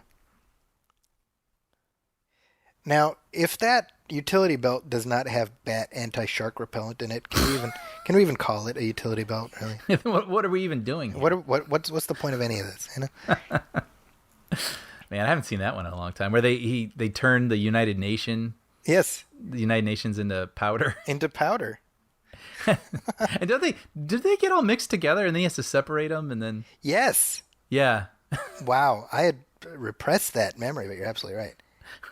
We're talking about the 1966 movie. I feel like people are thinking, what the hell? But Batman the movie. Now think about this. This is literally an hour into the movie. Yeah. Before we even see him fully as Batman. So you talk about following the Richard Donner 1978 Superman template. That's exactly this. Yep. And speaking for myself, I mean, I haven't been bored yet. No. Right? I mean, I'm enjoying every bit of build up to this moment. Yeah, I think the world building is so masterful, and it's certainly for me as just a Batman fan, I remember just being immersed in this world that I knew so well, that I was really seeing for the first time, right? And I remember that experience. Like opening night, I saw this. At the San Jose Tech Museum, they had it on the IMAX screen. It was like on the ceiling, kind of. It's like a big curved screen. I just remember what an experience that was, Mm-hmm. That was before I had kids who shut up and ruined everything. When we could just we could just go see a movie opening night. So I'd kind of forgotten that this was an IMAX thing. I mean, that's always, I guess, been Nolan's sort of. People wanted to jump on the 3D train. Yeah. Right? I guess that was around Avatar a couple of years later, but Nolan was like, no. Yeah. Yeah, and Begins was up converted to IMAX. Sure, right. It was with The Dark Knight where he started shooting specific portions for IMAX. Right. Yeah, I remember before I Am Legend when they showed that opening sequence with the Joker at the bank. Oh, wow. Larger Okay. than life. Oh. So I Am Legend, when did that come out? Was it 07? I'm going to guess 07 since Dark Knight was 08. Wow. But yeah, but I gotta say, I mean, 3D. There's been some good 3D experiences, but for the most part, I don't prefer it. But man, like I remember watching these movies, well, Dark Knight and Dark Knight Rises in IMAX, and Yep. having to look up and look down and seeing their feet on the ground and seeing sky above their heads, and I do prefer it to 3D for sure. Yeah, I think other than James Cameron, no one else has been able to do anything with IMAX. With 3D besides be a kind of a cheap gimmick. Mm-hmm. And not always effectively utilized. Whereas Christopher Nolan has a masterful ability to compose a frame with an IMAX aspect ratio in mind. Yep. And we see that in Interstellar. I remember, Mm-hmm. It seems weird, but it's almost like the extra top and bottom. You wouldn't have guessed, but that draws you in even more.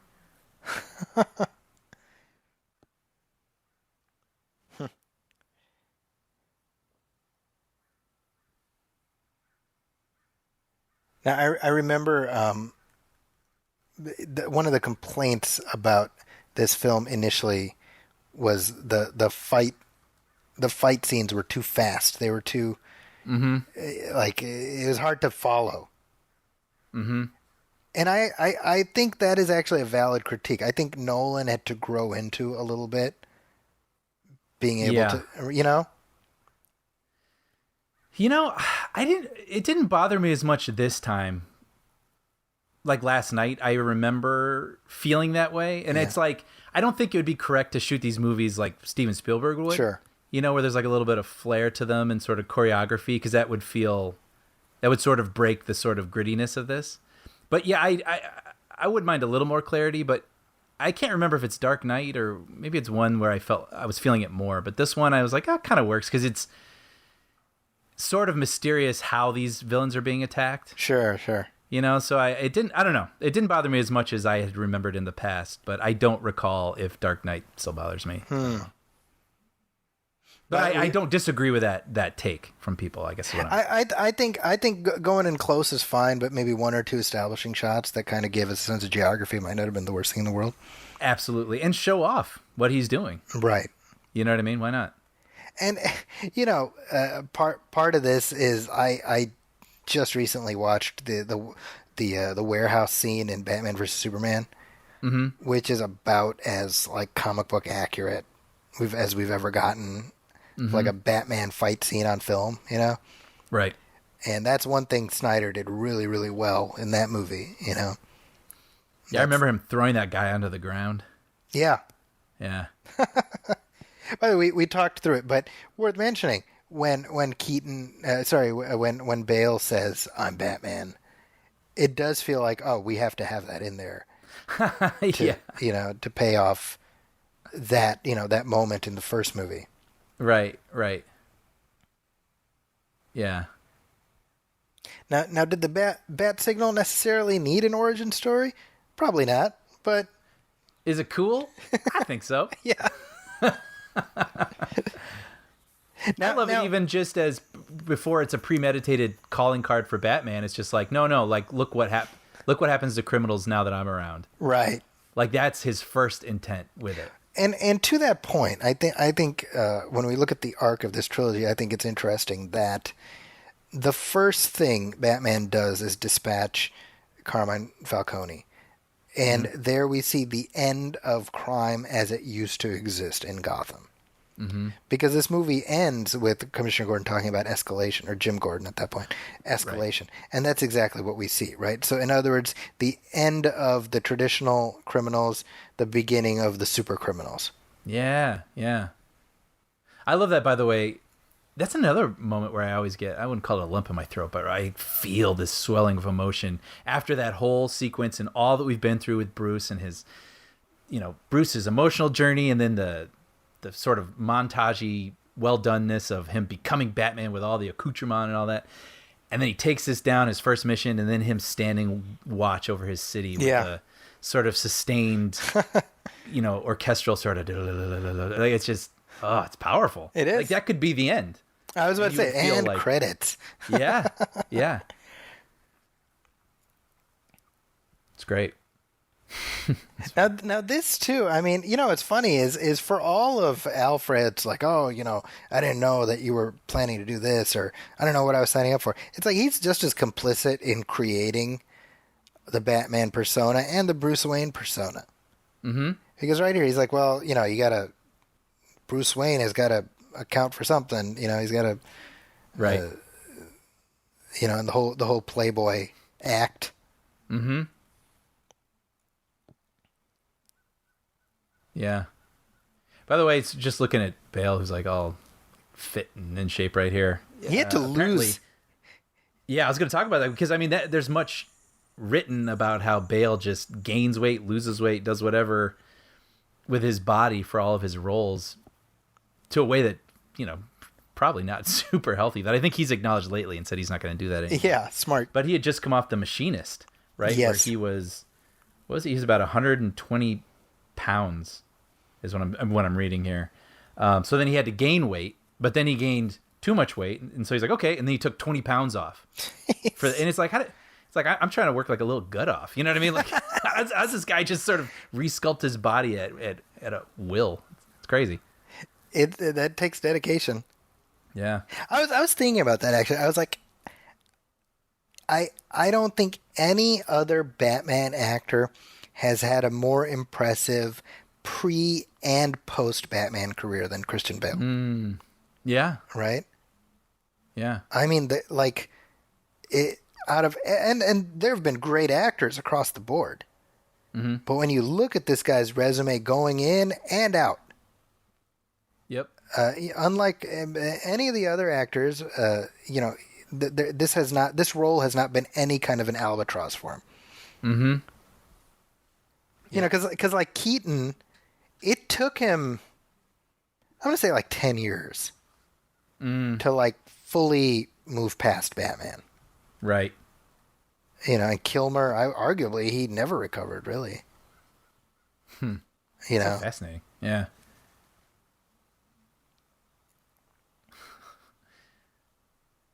It's interesting. Like this whole thing, he's like, oh yeah, we're going to buy this. And like just everything it's all calculation. Mm-hmm. Like I got to be as much of just a friggin' rich asshole as possible. Right. To completely draw attention away from what is so obvious. Mm-hmm. You know what I mean? I know. That's like the hardest thing in movies for me too, is when someone has to lie to protect someone. It like anguishes me in a good movie because I'm like, oh, I just want them to be able to say the thing that they got to say so they understand. But it's more important not to say it to protect. It's like it's always difficult for me. So even in this movie later too, when he has to act like an asshole to all the guests, I'm just like, but he's got to do it to save their lives, but they don't know. And I love that they make sure to hit that moment. Mm-hmm. You see it play on Bruce's face. Yeah, like that would be really difficult for me. But see, he's got to do what he's got to do. I feel focused. Like this is the thing, right? Because in any quote unquote realistic version of Batman, everyone in Gotham knows Bruce Wayne is Batman. Because who else would it be? Right. Right. It's like, oh, Batman has gazillions of dollars worth of like tactical shit. Well, who's the richest? Strong jaw, yeah. Yeah. That's kind of the other thing I've thought about it because nowadays they're like, oh, billionaire Bruce Wayne. And I'm like, make him a millionaire. Like, wait, why? Billionaire so it doesn't seem like he has unlimited resources? It's just too much. Yeah, like right. You know what I mean? Like, I'll give you a billionaire for Iron Man. Fine. Right. To me, Batman should be just this side of believable, where he still has some limitations he has to deal with. Yeah. Oh, that's. I hadn't thought about it, but yeah, I get you. Like even in these films, right? I think they do a good job of like, oh well, Wayne Industries has this like military contracts, and so like the Tumbler is not, it doesn't exist out of the clear blue sky. It's sitting here, this prototype that we didn't use. Mm-hmm. That again, that's Nolan's whole realistic approach, but it lets you kind of say, okay, I believe this can exist. Mm-hmm. By the way, just on a completely random note, I want to point out that the license plates on the cars are modeled after the Illinois license plate. You're damn right. Which is very, very satisfying. And they did that because in case any non-set dressed cars got in the shot, it wouldn't be a brilliant. distraction. You know? Yeah, smart. This is random, not connected to this movie, but you know, the guy who plays Wirtz in Dark Knight. He's also one of the police officers in The Fugitive. Fugitive, yeah. So I just saw him on an ER, Oh, and I'm like, hey, he's the guy. Oh, he's a Chicago actor. Chicago, yeah. Whenever they're shooting in Chicago. Now Christopher Nolan really does create sort of a Brementown musicians type music troupe where he just, from movie to movie, he just brings more and more actors along. Yeah, yeah. Cillian Murphy has been in a ton of Nolan movies at this point. Mm-hmm. Right? He's in Inception. Yep. And he's been in all of the Batman movies. That's right. Yeah. Kind of as a cameo at the beginning of Dark Knight, but then, well, I guess they're cameos in both, and then he's in Dark Knight Rises the also. judge. Yeah. Well, not the judge. He's still the Scarecrow, but Yeah. Scarecrow acting as judge. He's the honorable Scarecrow. Right. See this right here, again. The idea that I wear this mask because people are scared of scarecrows or whatever. Like, you have to find some kind of gobbledygook explanation right. to account for it, right? And it's like the traditional depiction of scarecrow that in fact looks like a scarecrow would obviously not work in this, Right. Conception of the universe. But I feel like this film in particular, as I said earlier, still allows for a somewhat more comic booky Batman universe. Which, by the time we get to the next one, really Christopher Nolan starts closing a lot of those doors. How, I know what you're saying, but what do you mean? Like examples? I mean, just the whole concept of the fear toxin. And, like it's a very comic booky conceit. Yeah, you're right. Well, and then, the whole idea of this sort of wave emitter that can evaporate the water in the entire city. Yeah, it's all explained, so you can understand how it works. But then in the next film, it's two boats. Right. One, tempted with the idea of saving themselves to blow up the other. And that just feels real worldy. It does. And it obviously works. I mean, gosh, you and I... It's so great.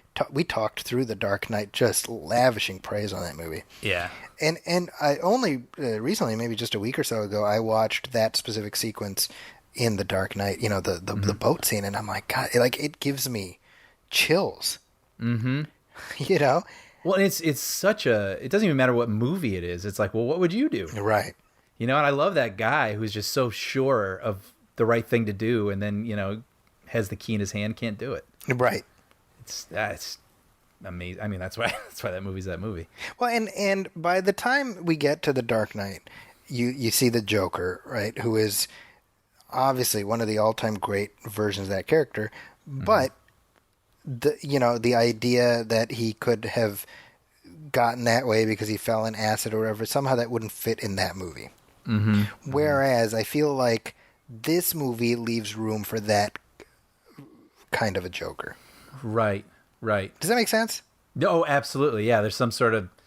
Yeah, the whole... I mean, kind of like the 89. Like, he was this gangster type guy who fell in something and it warped his brain. Like, it feels possible in this movie. Right, exactly, Yeah, you're right. Which is why, I mean, yes, this is the start of the trilogy, but that's why, as I said earlier, to me, this is just as easily the primal, iconic Batman origin, full stop, end of conversation. Mm-hmm. And the truth of it is that this movie, had they never done anything after it, would still sit as this amazing work. Right. There's something to it, and I don't quite know what it is. Maybe it is even a lot of the fantastical sort of visuals that we get because of the fear toxin, with Batman got this goo coming out of his mouth and with the light, and then even the Narrows here, their depiction feels slightly otherworldly, like Blade Runner-y. But then when you go to The Dark Knight, it is all city. Yes. Right? There isn't this sort of semi-mythical feeling place within a realistic setting. Like, it's all realistic setting. So it's like, you'd have a less of a tolerance for those sorts of leaps, I guess. Yes. Yeah, I mean, at the close of this movie, Nolan had two roads in front of him. He could have doubled down on the down to earth aspect, or he could have gone down the path that allowed for being even more fanciful, right? Yeah. Yeah. And he made a choice. Yep. Yep. And here we have Now King Joffrey, by the way. I was about to say, I've never seen the show, but I know that that's King Joffrey. Yeah, one of the most evil characters of all time, and just seeing him as a sweet little boy.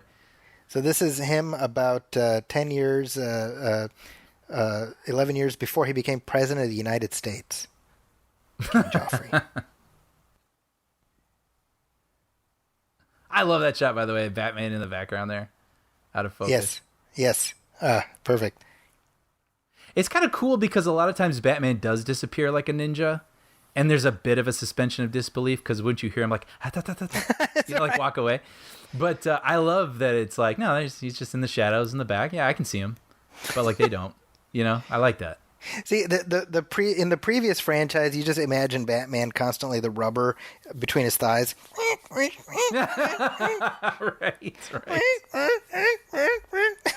That's like, yeah, it's raining. It's wet. What do you expect? One thing I want to point out is the cowl.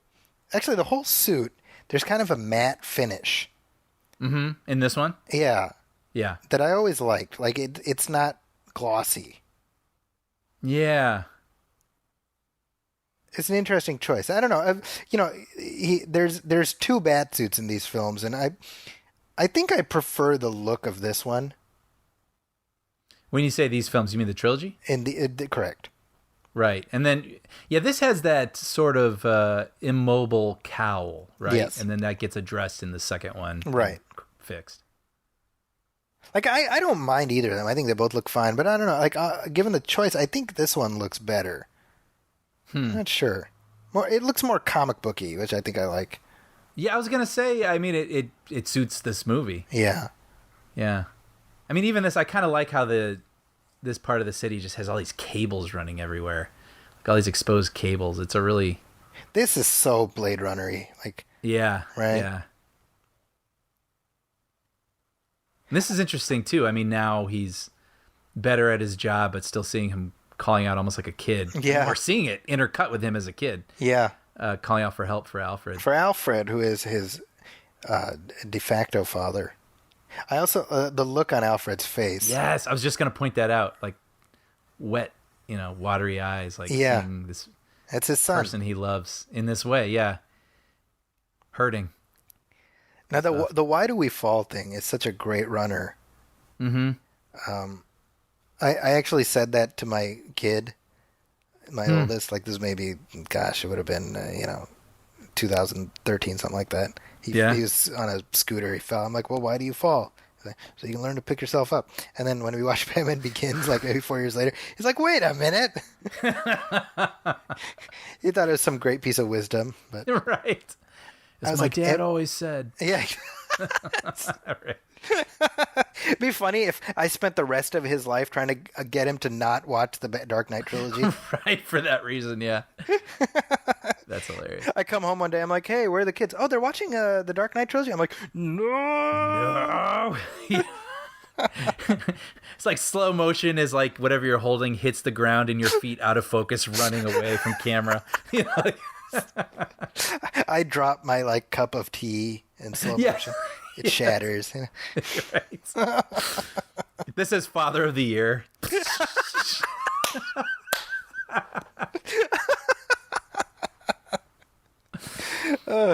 I love that though. But it's perfect. It's the perfect runner for a movie called Batman Begins. Yeah. Well, and I mean the fact that Alfred uses it at the end, right? And it it truly does signify his importance in Bruce's life. Mm-hmm. He's not merely Batman's assistant. Right. He is the person who raised him. Right. So it's kind of interesting. I looked up like budget and box office because I'm always interested. And this was a hit. Yeah, but it not a wasn't big like one. Smash. No. You know what I mean? Like the budget was about 50 million. No, I'm sorry. Budget was 150 million. Yeah, and it made it to 200, I want to say. 200, yeah. And then about 370 worldwide. So I mean, obviously that's good, but it's not like earth-shattering. And it's just interesting then that the next one, I mean, there was a lot that played into that, of course, but the next one was just a phenomenon. Yeah, this was a great example of a word-of-mouth success that did okay in theaters, but it really blew up on home video. Back when like DVD sales were a factor of any kind, you know. I wonder then if the sort of real world look of it made some people not feel the need to rush out for it. Like there was a lack of flash, and they're like, okay, you know, like what? Why? I don't know. And then everyone caught on to how great it was, and then of course we get the next one. Like I said, that was like over $1 billion. But here, okay, so one thing, obviously, with the second one, you can't. The elephant in the room is that had Heath Ledger not had the tragic circumstances happen to him, would there have been as much of a conversation around The Dark Knight? Mm-hmm. I mean, I don't know. That's a question. To a degree, I would have to imagine there would have been, but to that degree, I mean, yeah, we'll never know. But I don't know. See, I think when I think back to the early trailers for this, TV spots, they were really almost hiding the Batman aspects of it. Because I mean, Batman and Robin was not that long before. Right. It was recent enough that there was still a lot of bad energy associated with that. So this had more of a lift. Mm-hmm. Like, I'm trying to think of an analogy. I really can't. I can't think of a similar situation like this where you had a almost universally reviled film followed by a nearly universally revered reboot. Mm-hmm. I can't think of an example. Yeah. You know? Yeah, no, I can't either. I'm struggling. Yeah. But I definitely think Joker, like everybody knows the Joker and is intrigued by the Joker, and it was such a great take on the Joker. I mean, like you said, real world events are inextricably tied into it, but I just feel like Joker's just going to bring out more people. I think so. And gosh, I mean, the box office of Joker the movie bears that out. Yeah. You know? Yeah. Which, that was a movie I was on record on our regular show numerous times being like, you idiots! What's wrong with you, Warner Brothers? You fools! As like Joaquin wins his Oscar, you know? It's incredible. I mean, we were skeptical. Like and it seemed weird for a lot of reasons. I mean, it was jumping out of whatever sort of canon they're currently in the middle of. It just seemed weird. And that movie made over $1 billion. You know what? That you just picture like them going to Jared Leto. So Jared, they're doing a Joker solo movie, and he's like, "Sweet, when do we?" Hold on. Yeah. I've got good news and bad news. Yeah, what's the good news? After they give him that. Yeah. You know, with the new Matt Reeves film, I saw this headline on one of these sites like, you know, the Joker might end up being a villain in Matt Reeves's Batman films. I'm like, no shit, really? Oh, you know, stop the presses, guys. Right. Yeah. So Rachel Dawes is a wholly original character in these. Okay, films. I was wondering that. Yeah, and I think I can see her importance in these films. Sort of the idea that Bruce Wayne always had like one true love. You know, there's no analogous character I can think of from the comic books. And even like a friend. Yeah. You know, someone who ties him to the real world. That's true, yeah. It's kind of interesting, right? Because you see how the notion of a secret identity has become increasingly archaic in the modern superhero films, right? And even in the Dark Knight films, while, you know, the idea of Batman having a secret identity is important, there isn't that same sense of I can't even tell the people I love. Right. Because basically everyone close to him knows he's Batman. Right. Whereas with the '89 Batman, I remember when Alfred brought in Kim Basinger, I was like, "What are you doing?" Yeah, what's wrong with you? Yeah. Like that's a conceit that has increasingly fallen by the wayside. Right. Like even in Man of Steel, like the whole Superman thing is like, oh, it's the love triangle with two people. Like he can never tell her he's really Superman because she has to love Clark for who he is. With Man of Steel, they're like, no, we're not doing that. Yeah. Yeah. And I don't think anybody missed it. That's my point. No, and it's been done. It's been Right? done, So- right? Like even now, the new Spider-Man. If you remember, I mean, the last film ends with like the world finding out his identity. Right. I forgot about that. Right? I remembered that MJ found out, but yeah. It feels like that would be a hard genie to put back in the bottle, right? Oh, you just made me remember. I'm looking forward to the next Spider-Man movie. Yeah, I think it was originally supposed to come out next year, but I think everything. Right. Thank you, COVID. Yeah. Right. God, so inconvenient. I like this right here, where the guys are like, "Who is it?" and Jonathan Crane is like, "The Batman," like just the way he says it. That's something like, yeah, he's not Batman, he's the Batman. If you're a criminal, Right. it's not your Right. buddy. That's not his name. He's a creature. Yeah. You would eventually get to shorthand. You'd eventually call him Bat. Or Yeah, Batty. but it's like the Bat guy. Yeah. Yeah. I like that. So this too. I mean, the fear toxin gives an insight into your fears. So Bruce is afraid of losing his parents and bats. Crane obviously has more exotic fears because whatever the hell that is. Like those creatures from Prometheus. Yeah. And Tar. Yeah, Jonathan Crane. I mean, the first time I really became aware of him was through the animated series, which I would assume is for most people. Me too. Right? Yep. That show did such a great job of setting up all the villains in a way that felt, pretty realistic. Yeah. Yeah, I love that show. That's It something still that'd be holds fun up. to go through again. You bought me that DVD set. Remember that? Oh wow, geez, with that set, like the original, the collector set. I'm not sure. It's like a wider. Yeah. Box That thing, type thing, that yeah. thing is like goes for a small fortune now. Does it really? Yeah, because it's out Well, of print, and now like I it's on see. Blu-ray and stuff. So Well, they'll have to rip it out of my hands because it came from my buddy Zachy. So this sequence here is almost directly lifted from the Batman Year One comic book. Right. Which I had read after this. Oh, interesting. So- Okay. Which was which I love it, but it makes sense because I like this movie. A lot of elements, like even Flass, Gordon's partner, comes from that. Commissioner Loeb is from that. But that what's interesting about that comic book is, and that's written by Frank Miller, and that was in 1986. That was a soft reboot of the Batman mythos.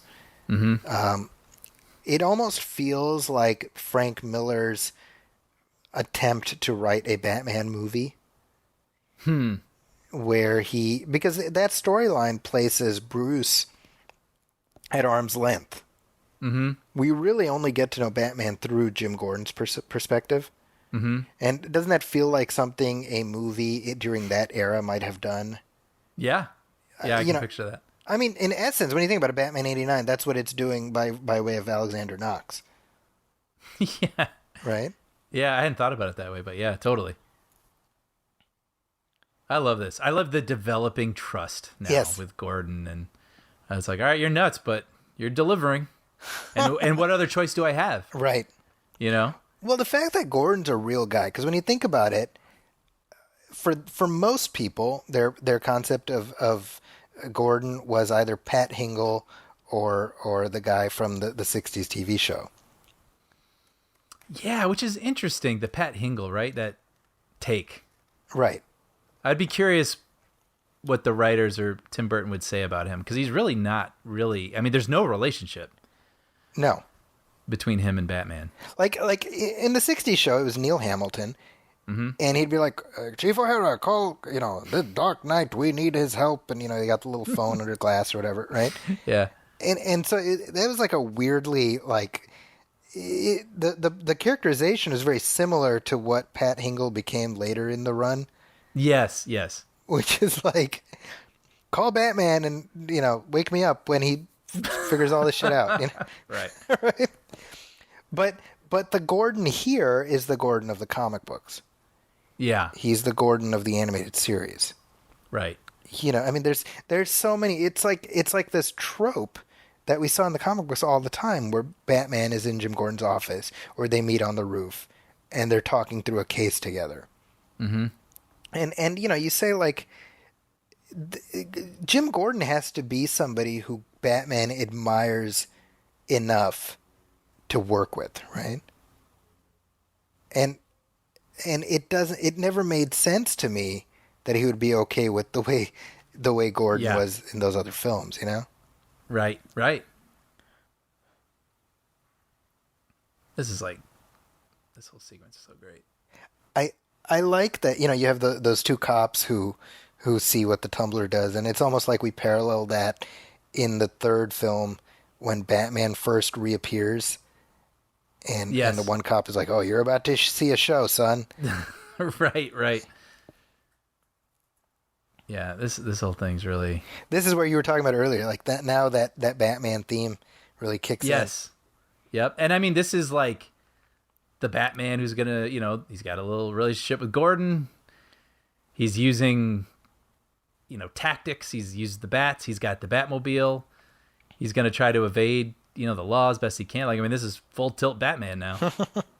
So we get the theme. This, you and I were both living in California when they were filming this. Mm-hmm. Yeah. But I remember hearing, well, not so much for this, but I remember hearing from friends when The Dark Knight was being filmed in Chicago. Definitely. I wonder what that must have been like. It would have been really cool to be around, like as you're seeing like the new Batmobile racing around, I know. I think people were posting a lot of videos from rooftops and just seeing all of it go down. I remember that, yeah. And not being there, but seeing a lot of people posting all that stuff. Man of Steel also, they filmed that in like West Chicago or St. Charles, I think. Yeah, a little bit in Naperville, I think. Yeah. Yeah. See, all this stuff happens after we move, and that's just the shit, The big one I remember was Road to Perdition. Road to Perdition, yeah. I had a bunch of my classmates at Columbia were like working crew on that movie. Oh, really? Yeah. Oh, that's cool. Just like pulling cable and stuff, That's awesome. Yeah, they really sell this too, this whole rooftop thing. Like, this could be, I mean, you think about, I forget which Batman it is, but when the Batmobile is driving up the arm of that statue and you're like, what? Yes.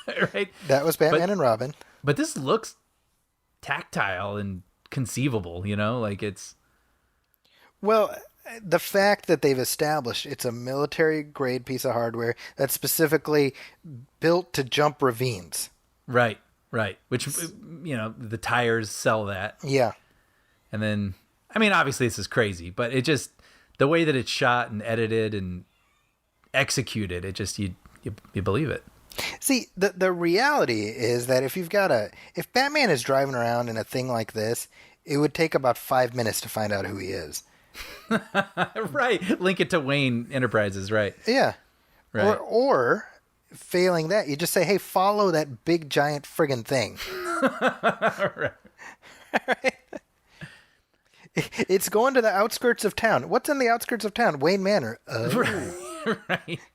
By the way, in keeping with tradition with Nolan's like awkward third party conversations, just tell me what it looks like. And like, oh, he always has these really weird. No more dead cops. Right. And then the person later, like, nice car, man. And then like the thing, and then it doesn't even have like a whoop, never mind. He's just kind of this moment they happen to capture it of him sort of walking away. It's always so awkward. I don't know why that is. I feel like that too is an homage to Superman 78, right? It's like I don't know if you remember, they're like the pilots. Totally. Air Force One, just fly. Something happened. I don't know what happened. Just trust me. Like, ugh. Right. They're just always so stilted. Or like the nice car guy. That's like say, Jim, that's a bad outfit. Totally. Yeah. Now, Katie Holmes, this was while she was married to Tom Cruise, right? Yeah, right. Because I feel like her not being in Dark Knight, the rumor at least was he had some influence in her not coming back. I don't know what the real story is. But. Was he just like jumping on a couch? No. Or I don't know. Or he wanted her to do something else, or thought doing something else would be in her best interest, or whatnot. Again, that's all rumor stuff. I have no idea. Way to go, Tom. Because she did that movie where she was like robbing, right, with Queen Latifah or something instead of Dark Knight, which is weird. But that's a shame. And we did talk about this in our Dark Knight commentary. That moment when Rachel dies, it still works, but it might have worked. There might have been more of a kick if it was a Rachel who we knew from before. Agreed. You know? Agreed. You know, we talk about Dark Knight Rises, and I have said, this is my personal opinion, but I think that movie feels like a 6-hour movie that he's cut within an inch of its life, and it feels that way. Some of even the dialogue back and forth feels like it was a 2-minute conversation he cut into 20 seconds. You know what I mean? And I feel like it shows most glaringly in that film. I think there's a bit of that in Dark Knight. Yes. And I was feeling it a little bit in this one, too. Some of the dialogue just feels a little more like, we got to knock this out. You know, it's like he doesn't let things sit sometimes. Yeah. Or breathe, I guess is a better word. But I don't think it's egregious. It's just I noticed it a little bit, and I don't even know if maybe that's kind of his style. But I feel like just that sequence that we just watched right here with the Batmobile and rushing Rachel to the Batcave and all that. I mean, that was really well executed, and there's quick cuts and whatnot, but it's really coherent and it's really urgent. I don't know. I think it's really well done. I know he gets called out sometimes later for being a bit choppy, I feel like that sequence is really effective. I agree. I think as the second act set piece, it does exactly what it needs to do. I think, and it's tricky because it's not. I mean, this is a movie with a very the scale. You know, it's much smaller than we're used to with these types of movies. Yeah. Right. Yeah. Which is a good thing. I mean, you and I, we talk about this all the time. It's like, forget Blue Sky Beam. Just like in general, when you're talking about the world ending or whatever, it's just, well, you know, the world is not going to end. Mm-hmm. Mm-hmm. Right. But when we say, oh, you know, this thing and this, it's not even all of Gotham. It's just, we got to save the Narrows, you know? Mm-hmm. Mm-hmm. That's something you say, well, there's some stakes involved there because we don't know if the hero will succeed. Mm-hmm. Or even he's got to save his friend before she loses her mind. Yeah, exactly. Yeah. This bit of dialogue here is actually, I enjoy this because it comes back to Thomas Wayne. What would he want, right? Mm-hmm. And when Alfred right here, where he says it's not your name, it's your father's name. It's all that's left of him. Mm-hmm. Right? I keep on underscoring like the legacy, right? Like, you know, we said before, like the Underground Railroad and stuff, like the Wayne name Mm-hmm. has its own value. It's worth preserving. Mm-hmm. You know? Yep. Yeah, gets him emotional. I mean, he's been tied with it. Right, exactly. You know, he's done his part to try to preserve it. They're seeding what's going to happen later with the you know the company going public. I love that. Like, right. It's not even something you're really thinking about, but it pays off meaningfully. Yeah, I guess, you know what? I didn't even think about it. I just kind of like, I'm just listening to them talk. But yeah, you're right. This is a little exposition. I'm looking at his smile. I know I sound like a complete moron that I wasn't thinking about it. But yeah, it's really good.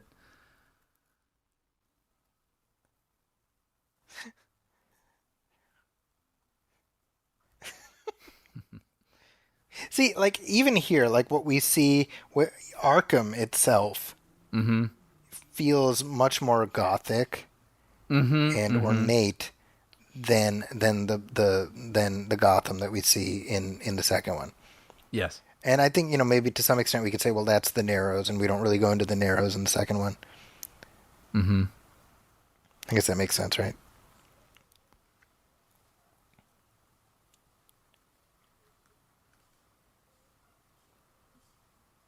So, okay, there's a piece coming up here that has always bugged me. What's that?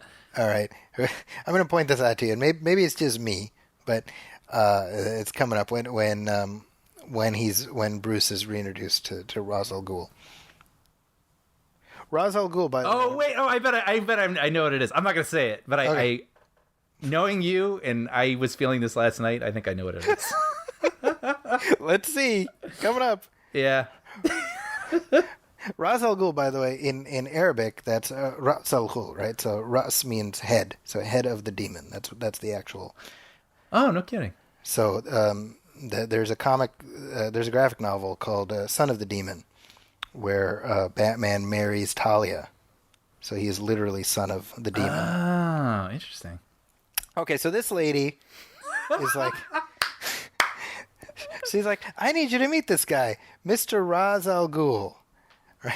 And the guy turns around and he's like, you're not Ra's al Ghul.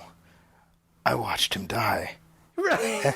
Okay, and then Liam Neeson is like, but Ra's al Ghul is immortal. Okay, now, hold on a second. She just turns and walks away. Right. With the decoy guy Wait a who's not minute. talking.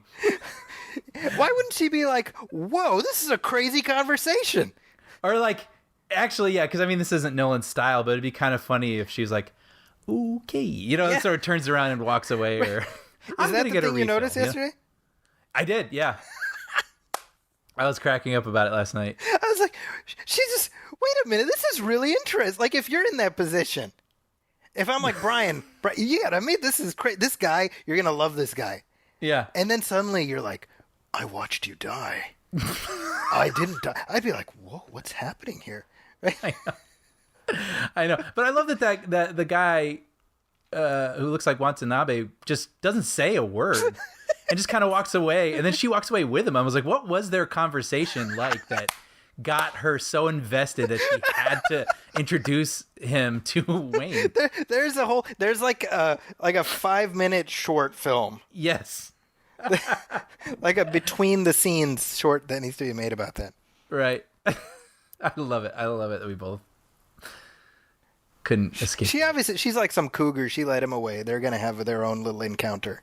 And he's just like, he should like look back at Neeson and shrug like, like, yeah. It'd be funny. Like, we cut to later, like she and him are like making out in a closet, and he realizes the place is like burning down. Like, oh wait. Yeah. So that actor right there, he's the uncle of the Nolan brothers, Huh, that's cool. and we see him again in The Dark Knight Rises. Who's he playing that? Well, same. He's like the one guy on the Blaine board who's still like loyal to Bruce Wayne. Yeah, he reminded me of someone. Last night I even thought, like, do I know that guy? He kind of has like a John Hurt energy a little bit. Just gonna say, yep. Yeah. Maybe just because I had just watched Crystal Skull. Crystal Skull, yeah. Yeah. So the That's League one of way to quit a Shadows. party. Sorry, go ahead. Yeah, sorry. Yes, no, please. I actually was gonna ask you about that in the comic book version of Ra's al Ghul. Well, so and before even talking about that, I just wanted to mention that when Bruce has to play drunk, Yes. and we see the Nolan's uncle, like the apple's fallen far from the tree again. Yeah. I love just that brief look on Bruce's face. Like, he doesn't like having to do that. Right. You know? This is a little moment. I love it. But yeah, so the League of Shadows is the League of Assassins in the comics. Oh, okay. And yeah, once your name is the League of Assassins, it's a little hard to have the perception of being the good guys, right? Mm-hmm. Right. Like, Bruce Wayne wouldn't be like, oh, the League of Assassins sounds. I don't know what you guys' deal is, but sign me up. Yeah. So they changed that, and that's pretty much what it's like. They've had Ra's al Ghul in like the Arrowverse shows, and it's always the League of Shadows, as far as I know. So it's stuck. It's kind of like, in Magneto in the X-Men comics. In the comic books, his group is the Brotherhood of Evil Mutants. Oh, interesting. I didn't know that. Yeah, in the movies, they made it the Brotherhood of Mutants. Once you say the Brotherhood of Evil Mutants, you're kind of hanging a lampshade. Right. Like, I know, I want to help all of us. We don't want bad. The word evil is in your name, dude. Right. Right? So that makes sense. But I think, people kind of criticize Batman 89 like for making the Joker like instrumental in Batman's origin. Well, Batman Begins did exactly the same thing with Ra's al Ghul. Right. Like, literally, he just said it. Like, we're the reason your parents are dead. Right. Right. He didn't pull the trigger, but he put the pieces in place that led that to happen. But it's weird how people don't have that same complaint. Yeah. Yeah. Maybe because it's spoken. I have no idea. I think, But it's kind of, I like it, that we tried to do economic yes, downfall, and we underestimated your parents. just good people like your parents. Yep, it's good. And that. circling back to the moment at the beginning where, Bruce makes the choice. No, I'm not going to be a killer, right? Again, Ra's al Ghul is Mephistopheles here. You should with be, the flames literally behind him. I mean, he's got the beard, Yeah, good call. And Liam Neeson, by the way, is so good in this movie. Yeah. Yeah. It's funny, too, because, I mean, Liam Neeson certainly is very Liam Neeson, right? Yes. But he does feel like a character here, Yeah, I agree.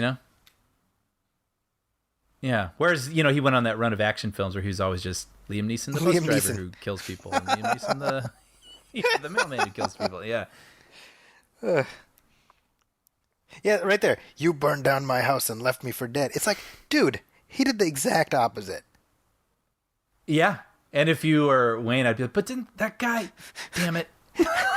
He said he'd tell you. Yeah. I should have left a note. Should have left a post-it for him. So Or like Ra's a al Ghul- selfie of him with his thumbs up with unconscious Liam Neeson in the unconscious. background. Can you text this to him? Yeah.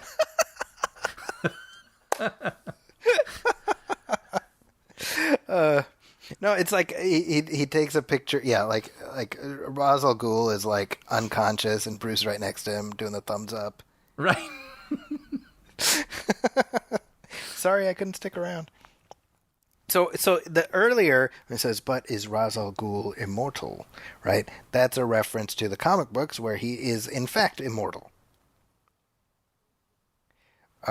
So this is something that the movies completely sidestepped because it exists outside the world of their continuity. But Ra's al Ghul utilizes something called a Lazarus pit, Right. which is full of like some mystical elixir of some kind. And so whenever he's on the verge of dying, he immerses himself in this pool and he comes back. Mm-hmm. So the third film has Bruce thrown into the Lazarus pit, Right. which is, the vehicle for his rebirth, but it's a metaphorical rebirth, not a literal rebirth. Right. Right. So So how did fans react to that? I don't really know. that's actually a good question. I don't know. I mean, I think just speaking for myself, I was like, okay. And the truth is, the way Ra's al Ghul dies in this, had he come back for real, I feel like there was enough give left in the premise to allow for it. Mm-hmm. Mm-hmm. You know what I mean? Yeah, because he comes back as a sort of hallucination or Right. vision. Not even a vision. I mean, just sort of a... It's his the equivalent of Ben Solo saying Yes. Han. Exactly. Actually, that's exactly what I was thinking of, and I was trying to find the word for what that was. Yeah.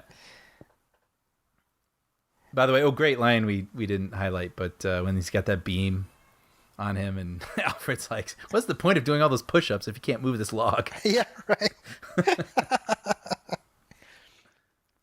See, right there. I mean, obviously the line, because we can pick ourselves at works, but like just the look on his face, the delivery.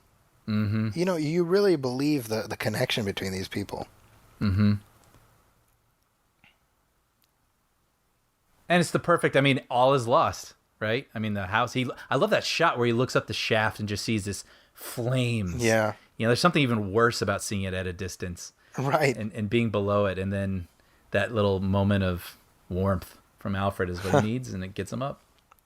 It's interesting, in context of what Batman represents, right? Because it's about hope overcoming fear, right? Conceptually in the context of this film, but what he represents for the city, right? Because the city has lost faith in its institutions.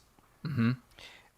They say it, right? Gotham is, every level of its infrastructure is corrupt. Right. If you're not corrupt, you're gonna die. Right. As we see with the DA. And so the fact that Batman arriving allows for, the police force to potentially, renew its reputation, like Jim Gordon, the one good cop eventually ascending. Like, there's all these factors that are very interesting. Mm-hmm. Because, we saw that scene right there with Flass where, he's telling that African-American guy, maybe you want to see some excessive force. Mm-hmm. And it occurs to me, I mean, this movie's 15 years old, and it's just like, these are thematic tropes that sadly continue to have currency. Mm-hmm. And maybe that's why we respond to this character so much of Batman. You know what I mean? People standing up to doing things that we can't do against real world problems and afflictions. And there's something satisfying, like, No, I think you're absolutely right. I mean, obviously superheroes across the board are vehicles for wish fulfillment, right? Yes. But Batman continues to renew itself, continues to reinvent, and it's because certain touchstones of who the character is remain consistent. Mm-hmm. And it's the idea of, I mean, the question of, does Batman kill or does he not kill? And there's obviously there's plenty of murdering in all manner of these movies. Mm-hmm. Mm-hmm. But at his core, he doesn't do it. He's not the Punisher, Right. There's still a sense of justice is bigger than revenge, right? Mm-hmm. And that's a concept that I think everyone would like to believe is true. Right. Right? Right. And he gets the job done, so we get to have that thing that we wish was true and see someone do that and stand up. Yeah. Yeah. I mean, there's something very primal about that. It just appeals to all of us somewhere deep inside, even if we're not fully aware of the need we have for stories like that. Yeah. I totally agree. Because I know it makes me feel that. It's satisfying. I've been, for the last several weeks, I've been watching with my kids, I've been watching a TV series called The Pretender. Mm-hmm. And that was a show that lasted for like 4 seasons in the late 90s to early 2000s. And it's about a guy who goes around helping people. He finds, cases of people who've either died in an unjust way or they've suffered some harm or whatever. And he finds the person who did it, and he brings about some kind of recompense, right? Mm-hmm. But he doesn't kill the other person. That's the whole thing, right? It's like, you did this, you're going to admit it, and you're going to fix it or whatever, right? Mm-hmm. And I was thinking about, because literally my kids are like, oh, can we watch The Pretender? Like, and they're young enough where that need is like at that level. They're just they're responding to something very woven into sort of the human experience. Mm-hmm. To see wrongs made right in some way. Yeah. And not responded to with wanton cruelty. Mm-hmm. Does that make sense? Yeah, absolutely. So I think that's what superhero myths allow for. And whether you're talking about Superman or Batman, they both are truly two sides of the same coin. Mm-hmm. I agree. Sorry, we got heavily metaphysical there for a second. No, I love it. I mean, that's part of the appeal. I mean, obviously we love the Flash, right? But like you say, there's something at the core that just gets at us emotionally, and Like you say, the wish fulfillment. Yeah, I mean, how many costume characters are there, right? And yet you look at a character like Batman, you say, well, geez, 80 plus years. That's incredible. Yeah. I mean, when you look at someone like the Shadow, right? Right, exactly. You know, and it's someone who just didn't survive somehow, right? Exactly. You know, you have the Shadow or the Phantom or Doc Savage or what. I mean, you know, these are all characters with a Yeah, legacy. there's something there. They're right. So Yeah. that's I always think about that. I'm like, what is it? What is it that allows certain concepts to continually reinvent? Yeah. You know? So we're talking about the role that Gordon plays. I mean, by now, the Pat Hingle Batman would have turned out the lights and gone to bed. Right. Right? Yeah, absolutely. I love this. I love how he's tied into this climax here. Yeah. This is great too. You finally get that moment. Like I say, where I get anguished when people have to lie for the greater good of everyone around them, and then he finally gets to sort of, it's me, it's Bruce. I'm not a bad guy. You know, it'd be funny if like he said that to her and she had no idea what that's supposed to mean. Like She doesn't remember. Yeah, she doesn't remember saying it. She's like, Yeah. huh? That would be so funny. Like it And meant unsatisfying, but clearly. funny. It meant so much to Bruce. Yes. That's hilarious. Kind of the same as in The Dark Knight Rises. You put a little coat on a boy. And like Gordon has no memory of any of that. Yeah, he's like, there's like 20 kids that I had to I did that like comfort. 5 times a day. Have you been in Gotham? Right. By the way, these two guys on either side of Ra's al Ghul here, very cool looking. Yes. Right? Ra's al Ghul way ahead of the curve as far as that face mask, by the way. I literally, because that's kind of what mine looks like. Not that cool. It's like, obviously cloth or whatever, but I was like, oh, that's a cool mask. You know, I've seen on Pinterest people are selling Bane masks. I've seen that too, yeah. I'm like, I need one of those. Yeah. Because I walk around doing Bane imitations in my little stupid, flower print mask. Right. Perhaps he's wondering why you'd shoot a man. I just do that randomly. So Yeah. see, this fight sequence very hard to follow. Yes. But oddly, not the worst Not the worst. one I've seen. Well, and that's because it's not like. But no, I'm with 3 you. or Believe something. me, I don't like the choppy, just shoot it with 3 cameras and then find it in the edit. I don't like that. I like that, when there's kind of a plan. It's not Oliver Megaton using like 57 takes for Liam Neeson jumping over a fence. It's not that. Right. No. Right? No. 57 edits. Yeah. But you definitely get a sense that fight scenes are new terrain for Christopher Nolan. Yes. Yeah. Good point. And, Which, by the way, go ahead. and they're still not like his comfort zone. I mean, that's most of his movies do not involve fight scenes. Yes. So- Yeah, even Inception, I love Inception, but one critique I think you could point out is once it gets to that sort of James Bondy snow sequence, Yes. there's really not a lot of sense going on with those like snow troopers. Yes. Like it's just a lot of shots of troopers kind of jumping and machine guns. Like there's really not a lot of coherence to what's going on. And I think it's painfully obvious actually. But, rest of the movie's great. Of course. But I was going to point out, in reading about this, Nolan decided not to use a second unit, right? So typically during a lot of action sequences, you have a whole other unit with a whole other director following close direction and notes and whatnot from the director of the film. Huh. But even the Raiders truck sequence, by the way, was second unit with, very detailed storyboards from Spielberg himself. But that's just, I remember learning that and being like, what? That's crazy. Like, if you're a director, how could you let go of any shot from your film? I just don't. But that happens all the time. And Nolan was like, nope, I'm shooting every single frame of this movie. And yeah, I remember reading that about Scott Pilgrim, too, with Edgar Wright. He's like, what? Why would I give the most fun parts to someone else? Huh.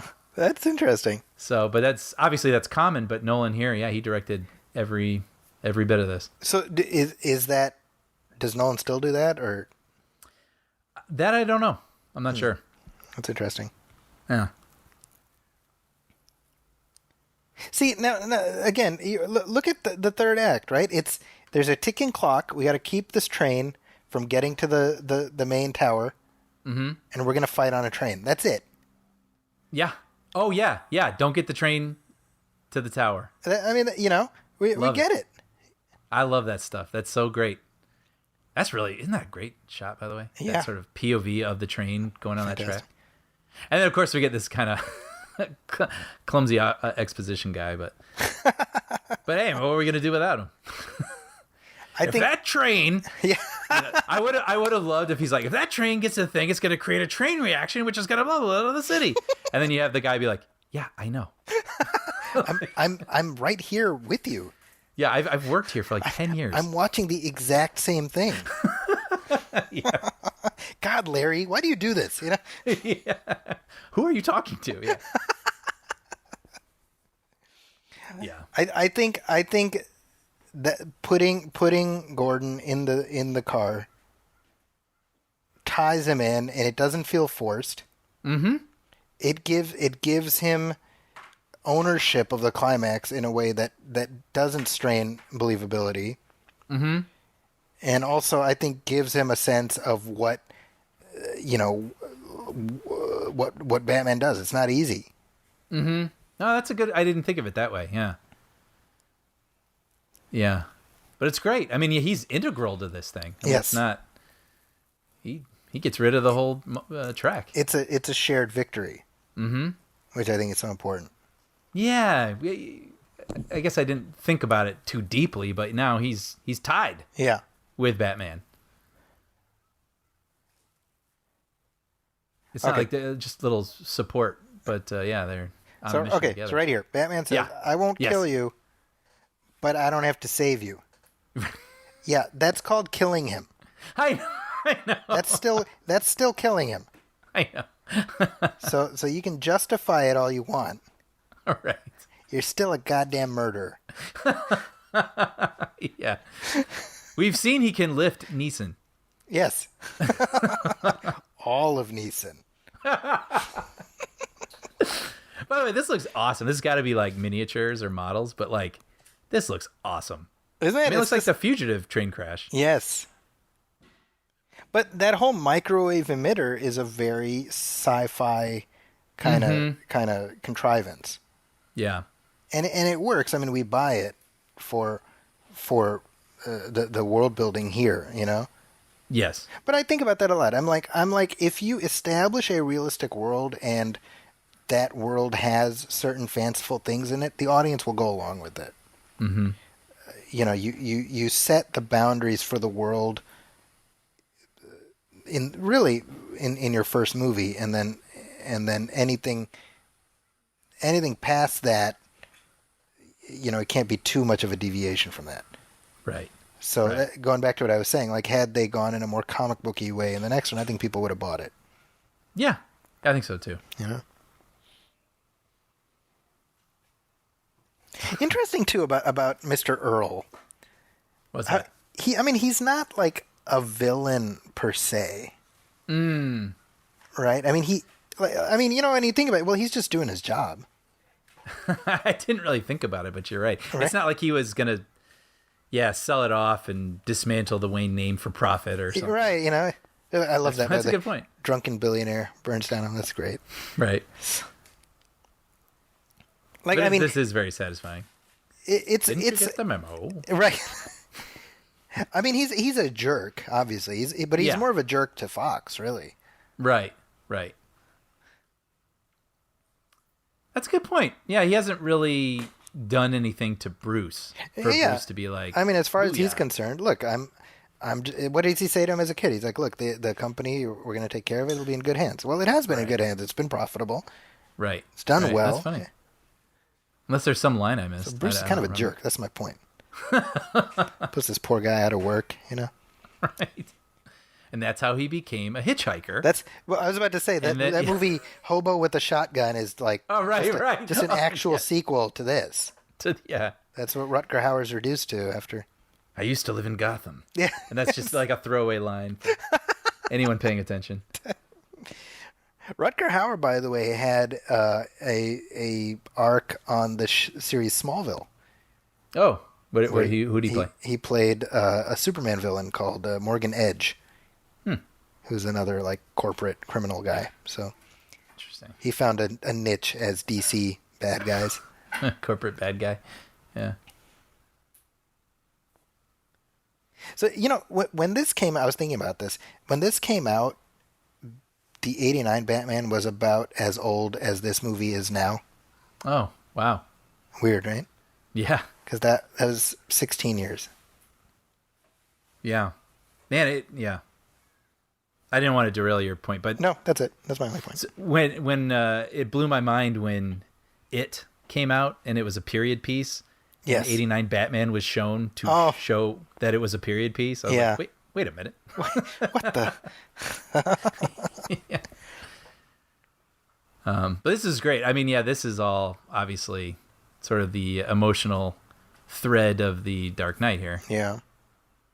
What's interesting is earlier in 2005, at the WonderCon convention here in San Francisco, my wife and I went, and Christian Bale was there, and he was talking about, the brand new Batman movie that's coming out, and they showed a few clips. In fact, they showed the scene where young Bruce is crying with Alfred.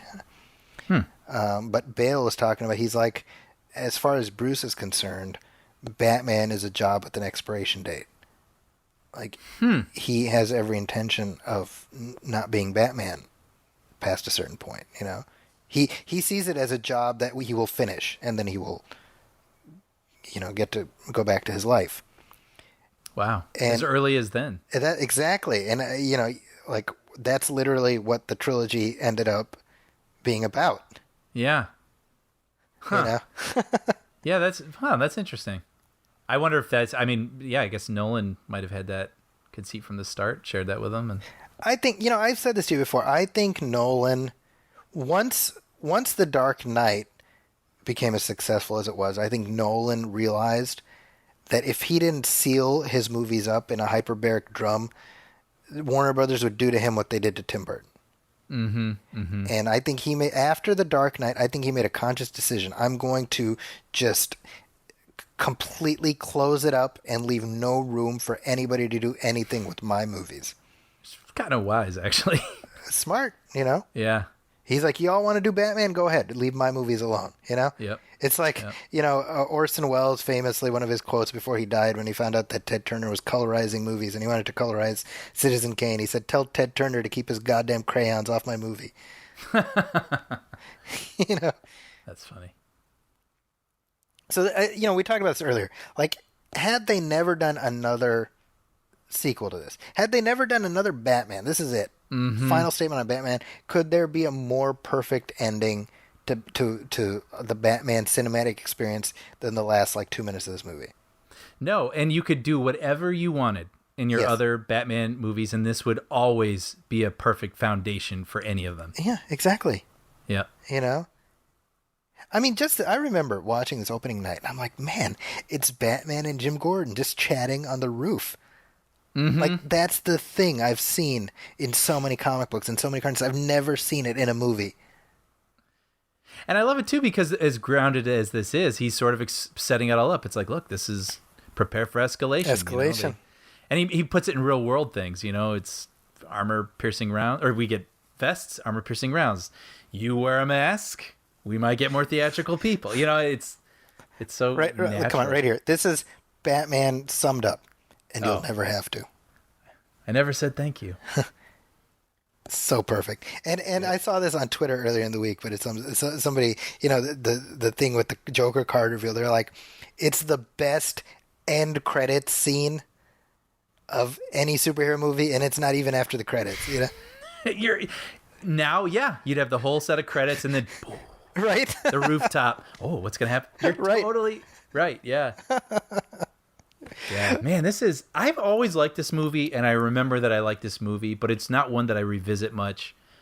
I'll stop on it less probably on TV than The Dark Knight. I might be more likely to stop on that.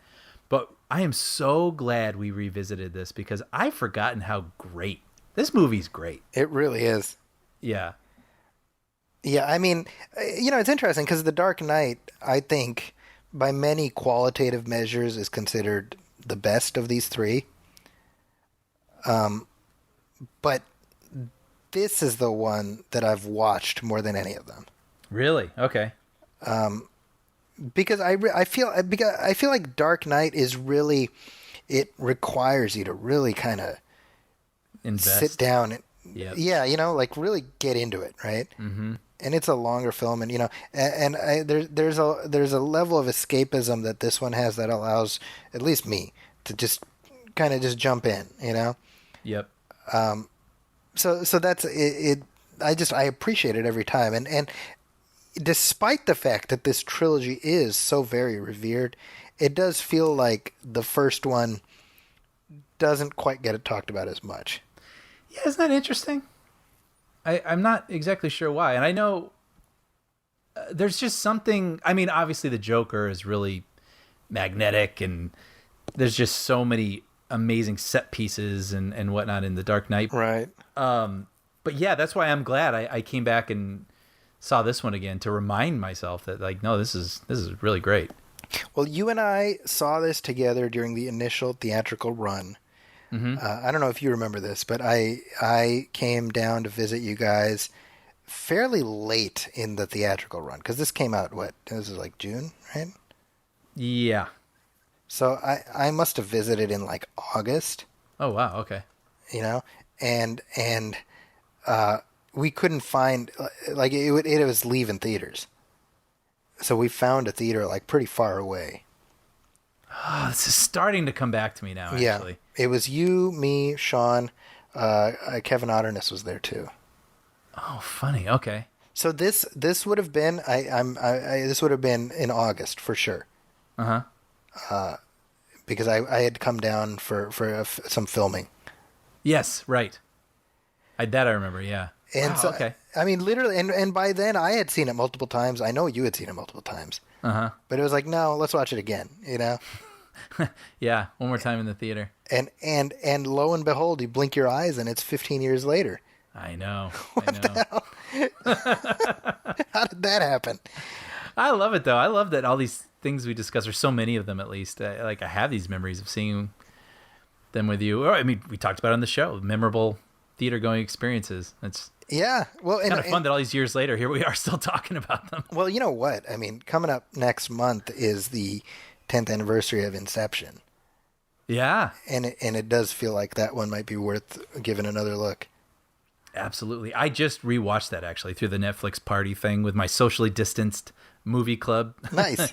thing. And I love that movie. Well, I would be all about doing a track for that. So totally. Maybe assuming Tenet gets released, that's a question mark right now. Yeah, still as late as early June. We'll see. We'll see what happens. Yeah. But our next commentary track is going to be the much promised RoboCop 2. Yes, which I need to watch. Which we may have a very different reaction to that than with Batman Begins. Yes, that could be. I don't Brian know. has not I haven't seen it. Brian has not seen it, so that should be... I hear it's from the director of The Empire Strikes Back, so I'm keeping an open mind. And the writer of The Dark Knight Returns. Well, there you go. So what does that look like? We'll find out. All right. So that wraps up this commentary track. Thank you once again to my partner Brian for making time to do this on a Friday afternoon.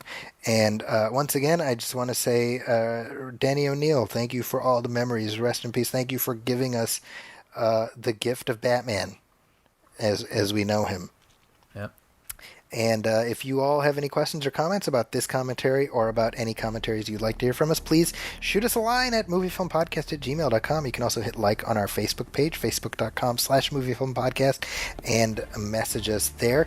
If you're looking for me online, you can find me on Twitter at Zacky's Corner. That's ZAKIS Corner. That's also my website, justanda.com. And Brian still got Puppy Dog Pals? Oh, yeah. Still coming out. And on Disney Junior, and Disney Plus.